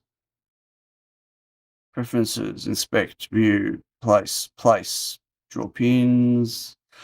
No. Edit. Panels. What? Does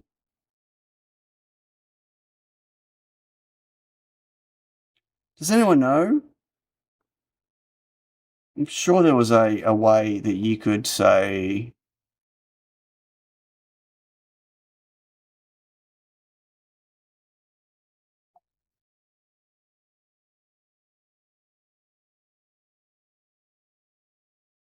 obviously not. Okay. I mean I can type them all in, but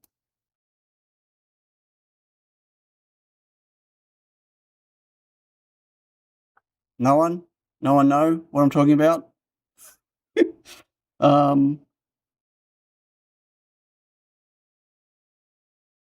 Okay, no. Let's KiCad schematic, not schematic, symbol editor.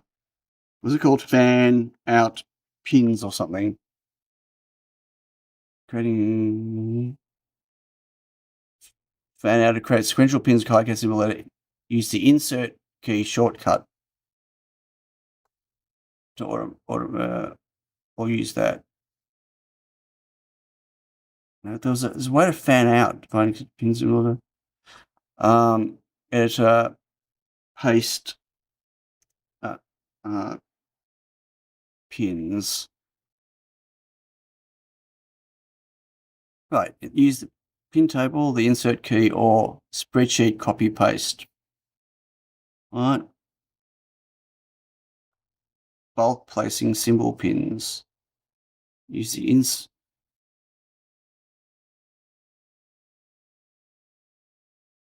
okay.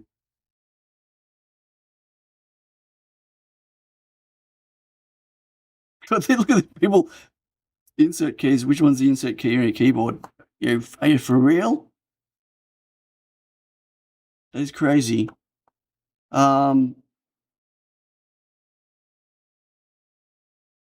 Okay, so it looks like I have to just use the insert key. It's going to be easy for me just to use the pin table, I think.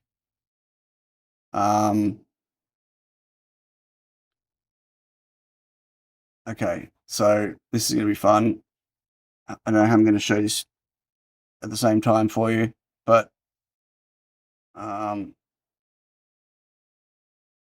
hopefully I can.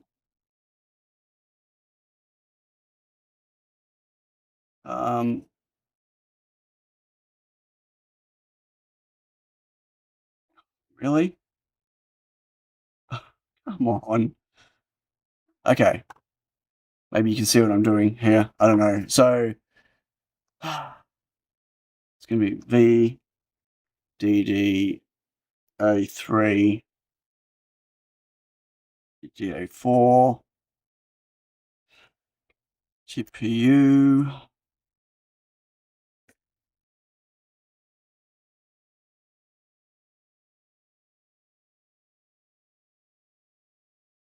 those are those, but they're also what? 0 and 1. Oh, interesting. Okay, so they are 0 and 1. They put them on here. IO 0.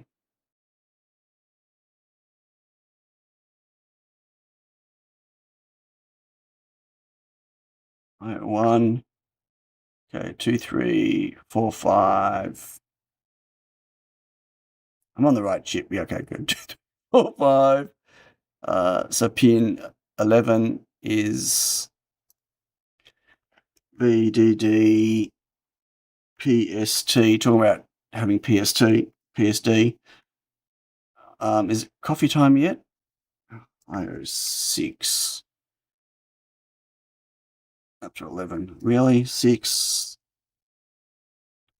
Why can't I hit enter on it to edit it? 8. 9. 10. 11. So pin 18 is VREF touch. Super chat! Thanks, Matt. Thank you, Matt. Can I now pay you to actually go and get it for me? Or is that too much to ask? I need to, so IO, I'm going to copy that text. Copy, whoops. So 14, 15, 16, up to 19.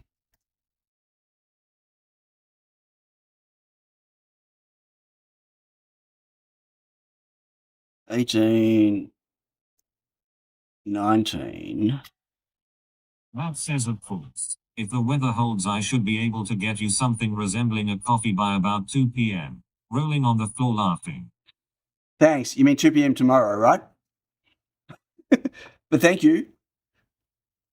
That's wild. Awesome. Okay, 27 is SDIO data 0, SDIO data 1, SDIO data 2. Whoops. This is so much fun. VDD PSRAM 1P81. It's a fun name. SDIO data 3. SDIO clock. SDIO command. Oh, that one, but number 2.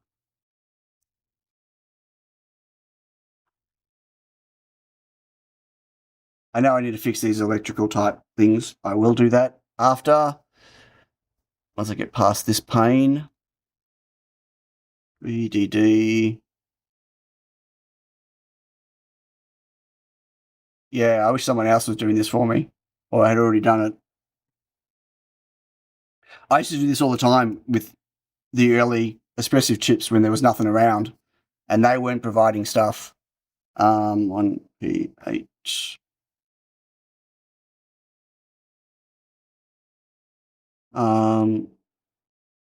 SPICS. SPIQ. No, SPIQ. SPIWP. VDD SPI. SPIHD. SPI clock. What do you, SPI data. VCCA VDD PST2. Okay. USB positive, USB negative. IO33.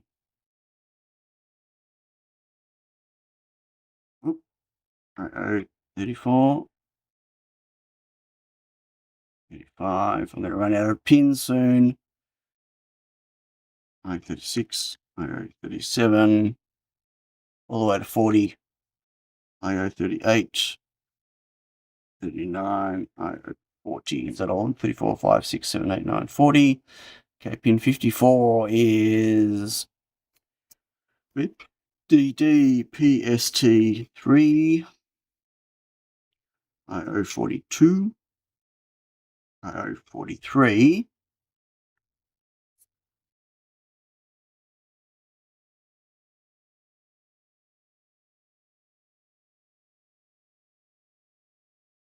Then we need 5, 56, 57, 58, 59, 60, 61, 62, 63, 64, 65, 66, 14 more.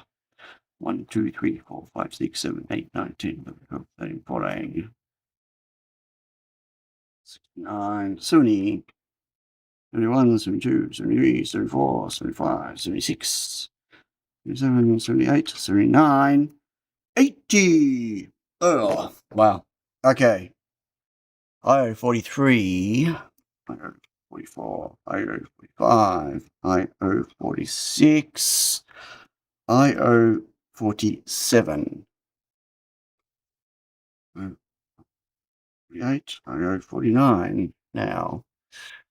VREF ADC, VREF DC,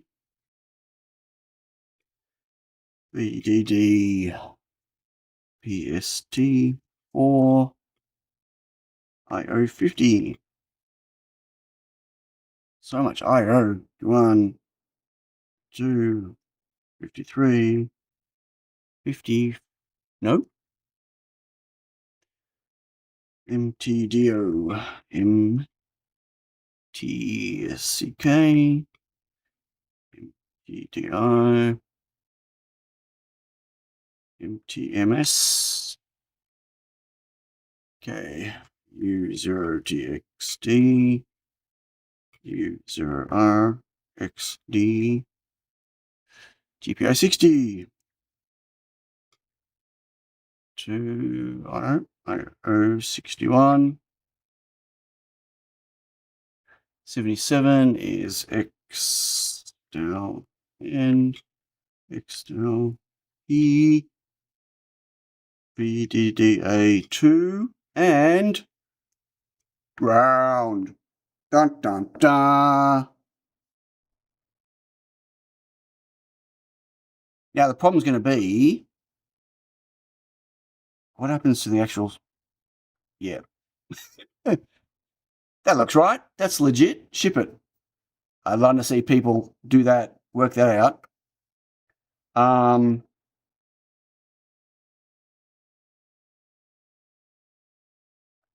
aren't they showing pin numbers?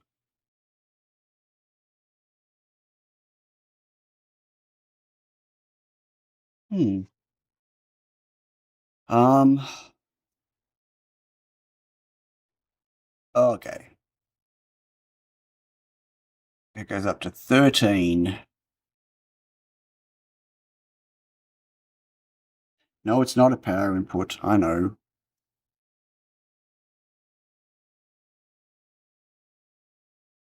We're going to make this bigger. That is hilarious. This here is gold. We should try to route that for sure. There's these ones for sure. Okay. How big are we making this?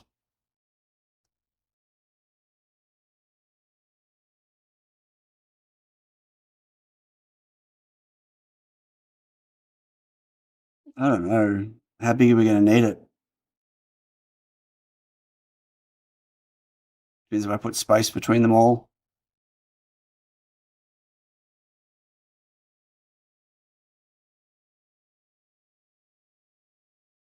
I will center it. Maybe.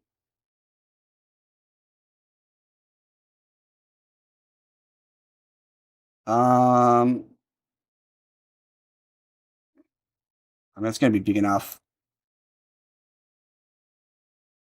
Although it's always going to... I always don't leave enough room and things crash into each other. Okay, let's just space these a bit so I've got more room.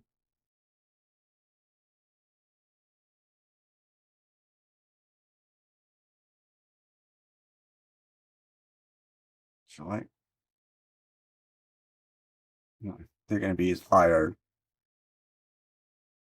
Okay. So 1, 2, 3, 4, 5, 6, 7, 8, 9, 10, 11, 12, 13, 14, 15, 16, 17, 18, 19, 20.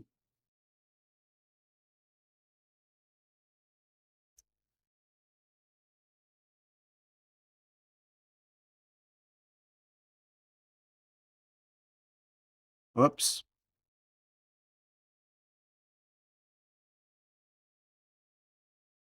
Yes, I know. Terrible. Terrible, terrible. How am I going to separate these? This is going to be funny. Okay, 80, 79, 78, 7, 6, 5, 4, 3, 2. No, didn't grab it. 2, 1.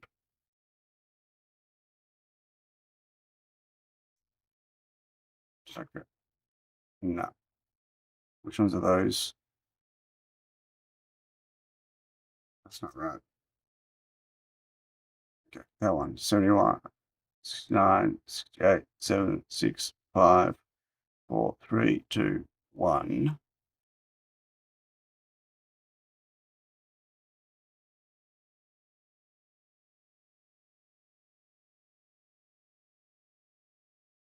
Is that 20? think that's 20. No, where's the 80? Oh, shit. I missed it. Oh, I need to change their direction. Okay, 80's this way. Okay, and then how do I get these in order? I can't see that. Why? These are showing pin numbers and these aren't. Where's the show pin?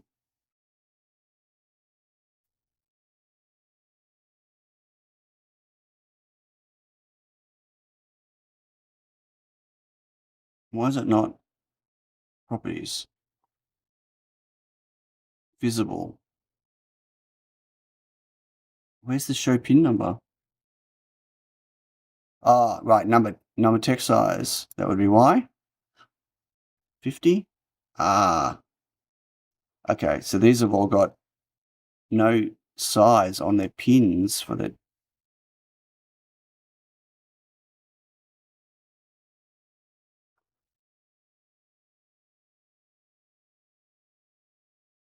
Okay. Number text size 50. There we go. Now we can see 41, 42.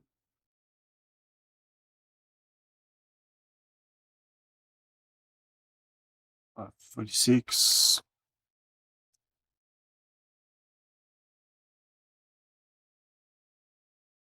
What do you do? I usually do the pin layout first, then just build the box around it. Sure. I'm sure there's lots of things I could do better. 53. Okay, they're all on top of each other. Oh, interesting one. These lining up. What they do now.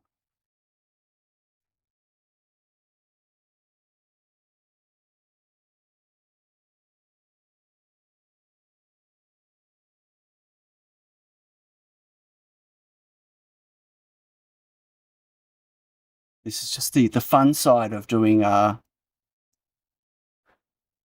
PCB stuff that they just never tell you about. It's just awesome.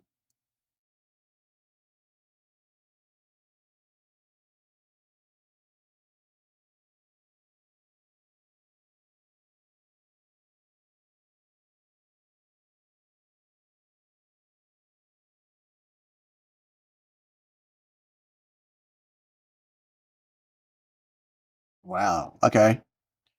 That's a big thing. Needs to weaken. Oh, these aren't even the right spot. What have I done?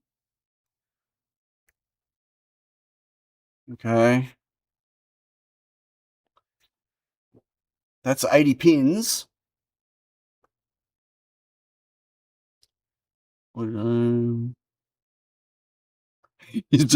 Right. Mm.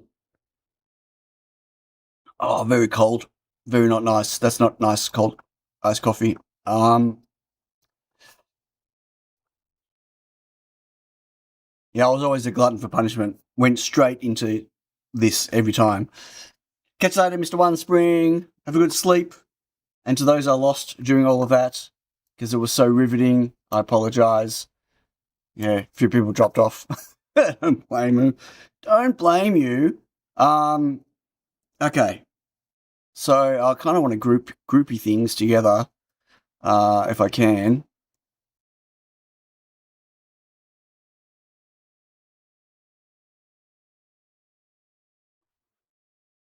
I also want to keep my power separate if I can.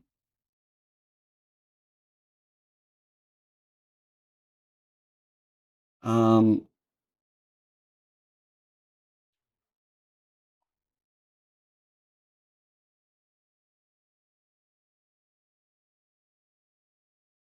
doesn't really matter. Just a way to distinguish things easily. Um,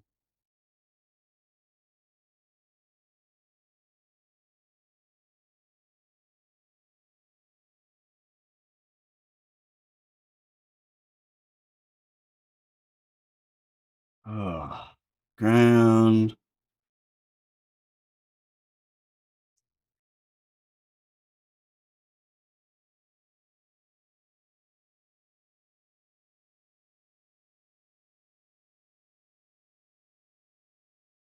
going to be out of space on this side, it looks like. If I'm going to space them out. No. Maybe. No. Yep. I need one more space.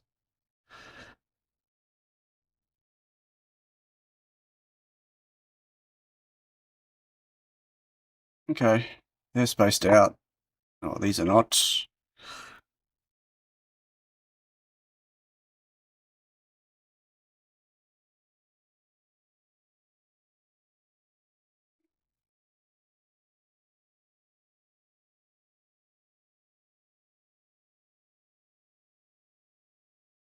Almost.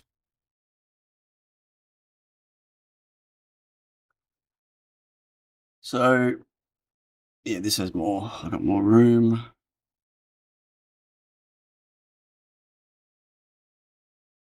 That's like keeping stuff in groups, although that power belongs to that anyway, so I'll leave that. It's also easy to find things amongst the mess of stuff. Okay.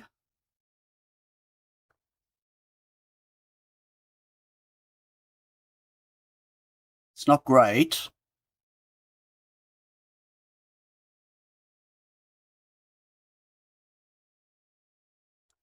I mean, it's usable, but it's not great.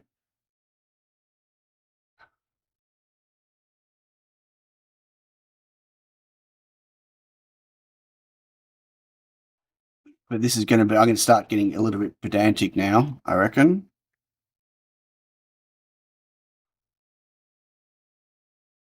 But, you know, you only live once. Might as well waste it doing mundane things like this. I did say I was going to do this now, didn't I? I said didn't think I had it, but looks like I am doing it now. It looks like I did it now. Crazy is that? It didn't take that long. Not that long. ESP32-S-WHAT. Internet tech says poof, suddenly an hour is gone. Yeah. Yeah. Always goes when you're having so much fun. Okay, so what I need to do is take my ProS3, duplicate it, and rip the sheezels out of it, and start trying to lay this in. Oh my god! See, I need to work out what IO I'm going to use for what, and I feel like. So here's the thing. I love my boards. I love my Ranger boards. I do, but they're an absolute pain in the backside. So because I'm now constrained and stuck. So like on the ProS3, I can only use that many IO. I can only break out that many IO, and all the power and grounds and LDO2 and whatever else all has to be in the same spot to make it compatible, right? The same with my tiny boards. Like they've got to stay compatible if I'm making a tiny board. So I feel like the S3 is an opportunity to make a bigger board with more IO and a new design, right? Something new that I could then, I guess, effectively put a P4 on. I never finished a P4 board because I don't have any boards where I can fit a P4 on it. It would have had to have been a new board. And because there's no radio on the P4, I know you can do a coprocessor, but that's not the same. It's not the same because I don't want to add a coprocessor. Like, if I'm going to squeeze a P4 onto a board and not make a new design, then it won't have a coprocessor, it won't have radio because there's no room to squeeze a P4 and that as well. But I didn't want to make a new board because everyone's made P4 boards with a coprocessor. Big deal, right? This is different because this has got the radio and everything already on it. But if I designed a new board for this, I could also then make it a board that can fit a P4. So, yeah. I don't know what... I just don't think the world needs another microcontroller board, to be honest. I mean, another tiny board or another pro whatever board maybe, because it's not like a new ecosystem. It's not like a new whole whatever. Like it's just another in the range, which I'd consider. Like I'm pretty sure I can get it on a feather. Like, but here's the problem: you put it on a feather, and what does it give you? The feather's got way less I/O than the Pro S3. So you're not going to get any benefit of extra I/O. You're just going to get the S31 on a featherboard. And I still have to make the featherboard compatible. But it's a wider board, so the more chance of getting onto a feather. Don't know, but either way, I want to get this onto a board that I can have a prototype PCB ready. So when my silicon comes, I can stick one on and make sure it works. But what to do with it's the question.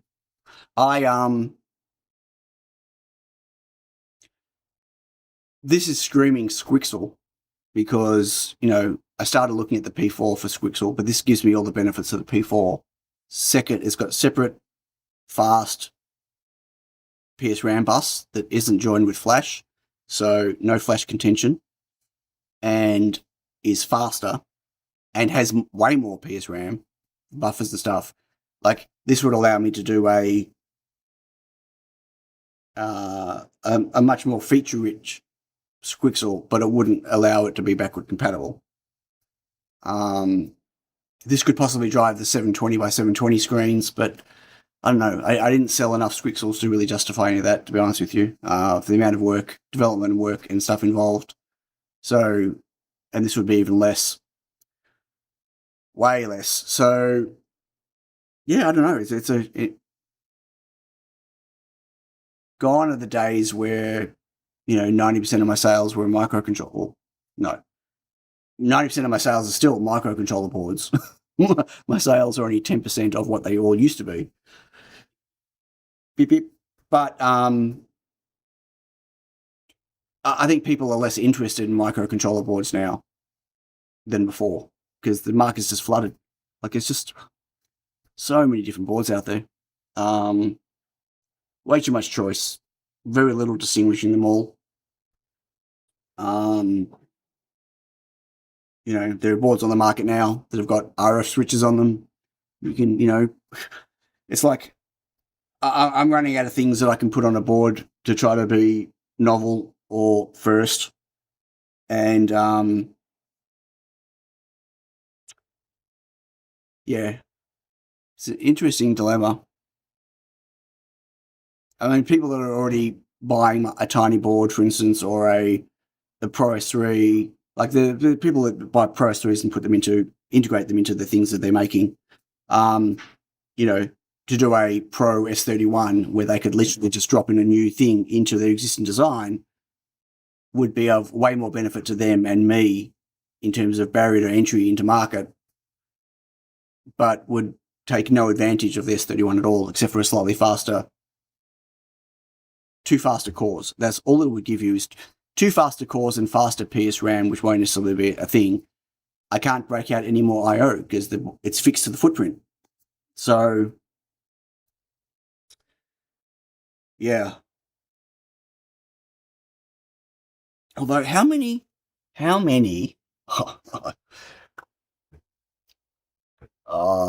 that's a stupid idea. That's a very, how many, wait, how many peripherals, how many, they're, LCD peripheral.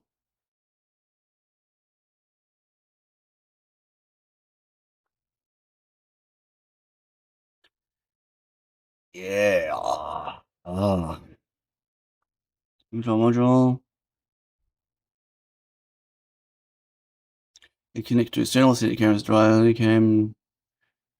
Use any GPIO pin on the matrix. It's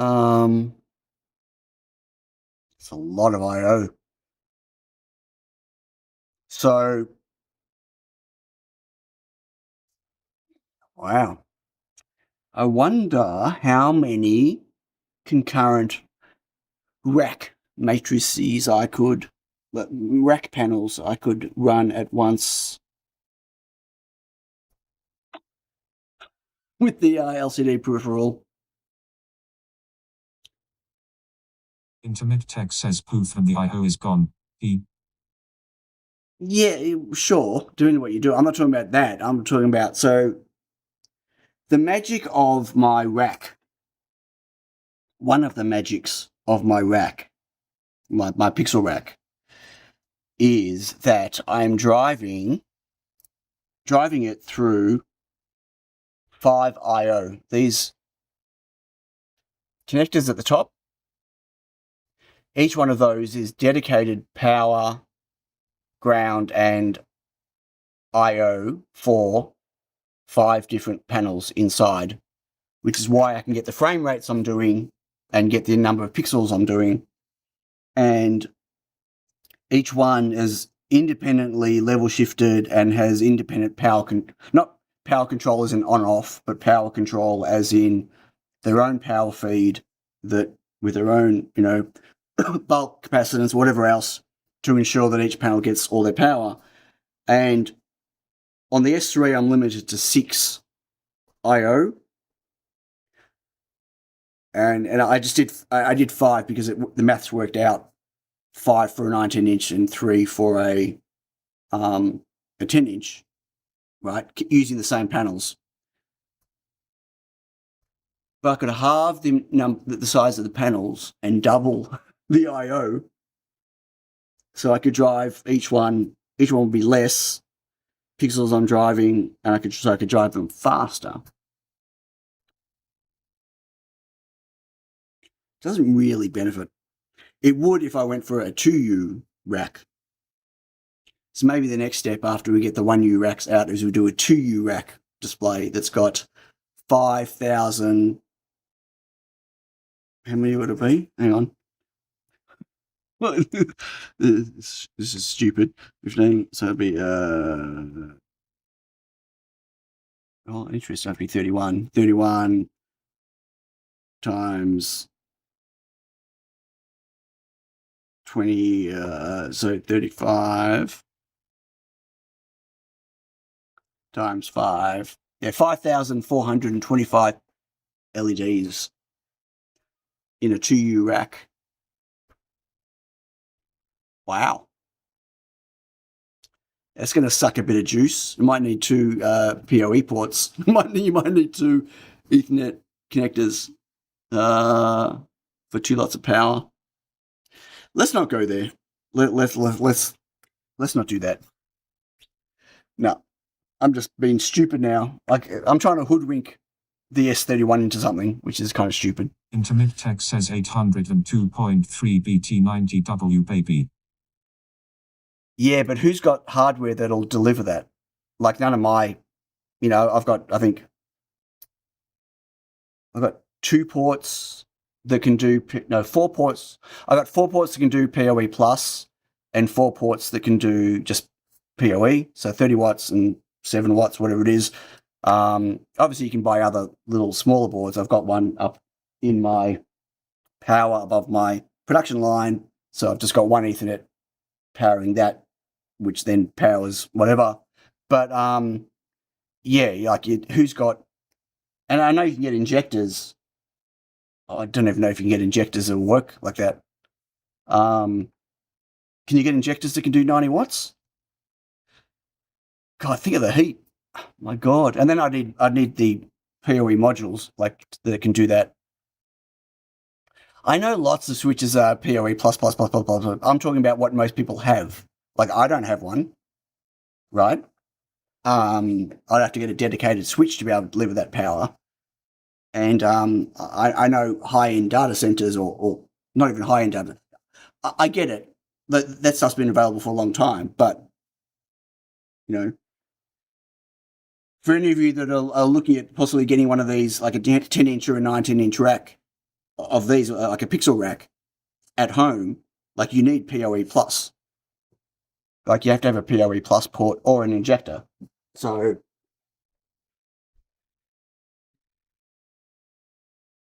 I don't even know if this is the same as the current ones. Can't remember when I got this, but this is a PoE Plus Unify injector, which is not for this. It's for my front security camera that is still not being powered. Like I've still got separate power and separate Ethernet. I got this to do that, but I've never got around to redoing it. So yeah, I mean, you could do it like this, sure. But do Unify have the big one, like the 90-watt one? Do they do a PoE plus plus in an injector? It doesn't matter. I'm not making one right now. That's okay. But yeah, letting you all know, anyone that wants to be using a rack that's going to be at home that wants to be able to power it, right? Well, you can use PoE, but you're not going to get. It's too much power. Like if I go the extra pixel, the high res display, 100% PoE plus on both 10-inch and on the 19-inch rack. And I'll probably disable, like if it detects less than PoE plus, I won't let it run. Or I'll like really limit your brightness and how many pixels can be on the screen at once. So just a warning, yeah. And your switch is still limited to like 600 watts total. Oh, right, okay, yep. I think it's hard to develop down to a cost because you're competing against the Chinese, yeah. And anyway, you can sell them. Well, I already have that on my boards. That's been my, I guess, quality and reliability of my boards has been key from the start. I mean, there are people who are still rocking it, contact me, who are still rocking and using their tiny picker they got from Crowd Supply. I mean, I've still got one or two lying around here that I use occasionally. They've got, the old antennas on them, my original ones. One of them still got the blue clip, the plastic 3D print clip I used to put on that was just there for transport. You're supposed to take it off when you use it, but everyone kept them on because they look cool. And I kept mine on as well. So, yeah, I mean, I've always tried to build reliable and quality, but, anyone can do that now as well. So PoE plus plus is $55. A PoE plus plus injector is 55 Canadian dollars. I'm sorry, Amazon.com.au. I will switch it over in a second. So Unify PoE plus plus injector. Code. Okay, Unify. No, that's not Unify. Only Unify. Ubiquity. PoE plus plus. Okay. 90 bucks. Okay. I thought they were more. I'm pretty sure I paid a lot more for my current one. I got it, as I said, a while ago. But,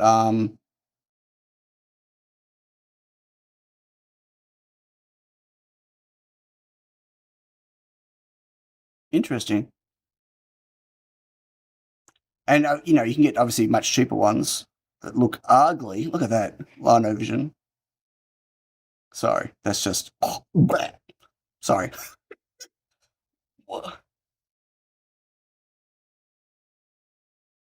That's high. From the store, it's 55. Yeah, I'm on Amazon in Australia, and you're comparing Canadian dollars. Yeah, I mean, you can get cheap PoE injectors, but I don't know. There's something about pushing that power through that I don't want to trust anything other than a Unify gigabit PoE plus injector, 30 watts, 48 volts, $57. Don't know what brand it is. Anyway, so I got myself one of the, not that switch, whatever I can't remember what the switch is, the 60 watt, no, the 120 watt little, Unify 120 watt, that one. I got one of these at home now. Yeah, the USW Flex Mini. Yep, see? Purchased. No, that's the one I've got up top. No. That's the one that's on my rack in here. The other one,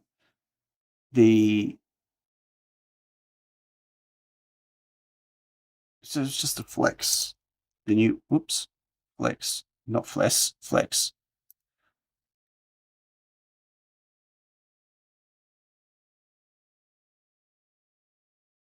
Maybe it's not the Flex. They come in a 60 watt and a 120 watt. And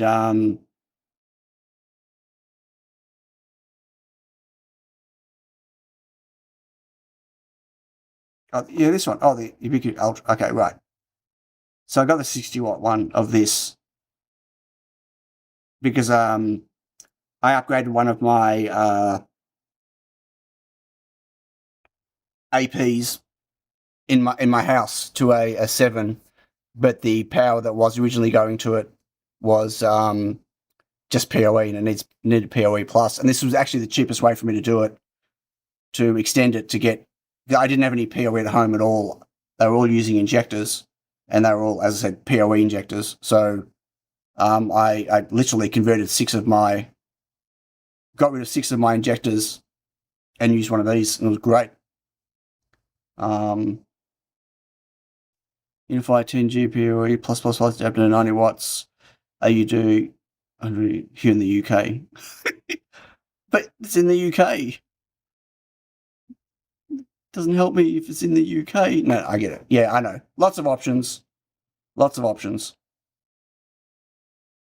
I've got a 210 watt. When did that happen? Anyway, okay. So I'm going to try to get my hub board set up on the pick and place today. I'm going to do my best to have a working hub or two for next stream with a new case designed already. And yeah, with this validated.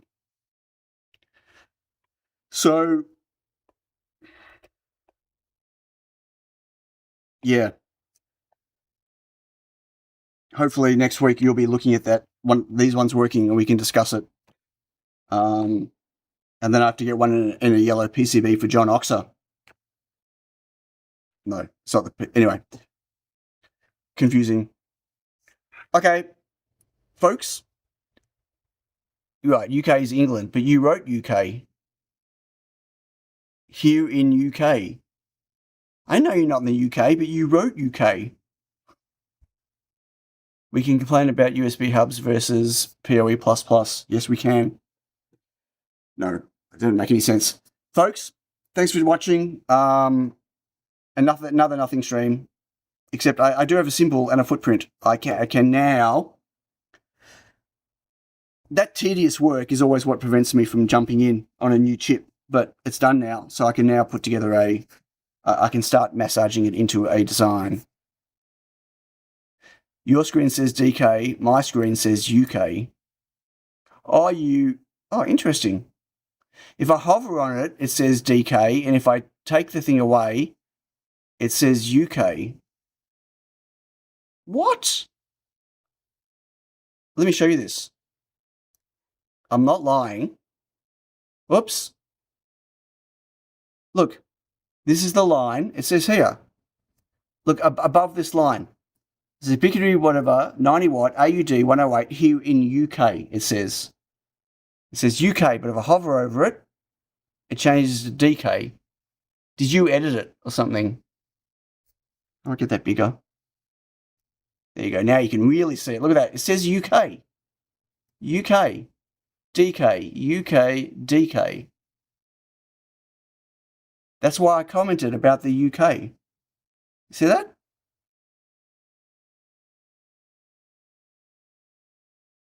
That's definitely says UK. Auto translate from English to English. But see, now you're US and messing with us or messing with US. You're in Canada. You're not in the US. Okay, I'm just kidding now. Okay, folks, I'm going. Bye, everyone. Have a fantastic week. We'll catch you all next time. Bye. Coffee time. Coffee time. Thanks, Matt, for the coffee. Money. Bye.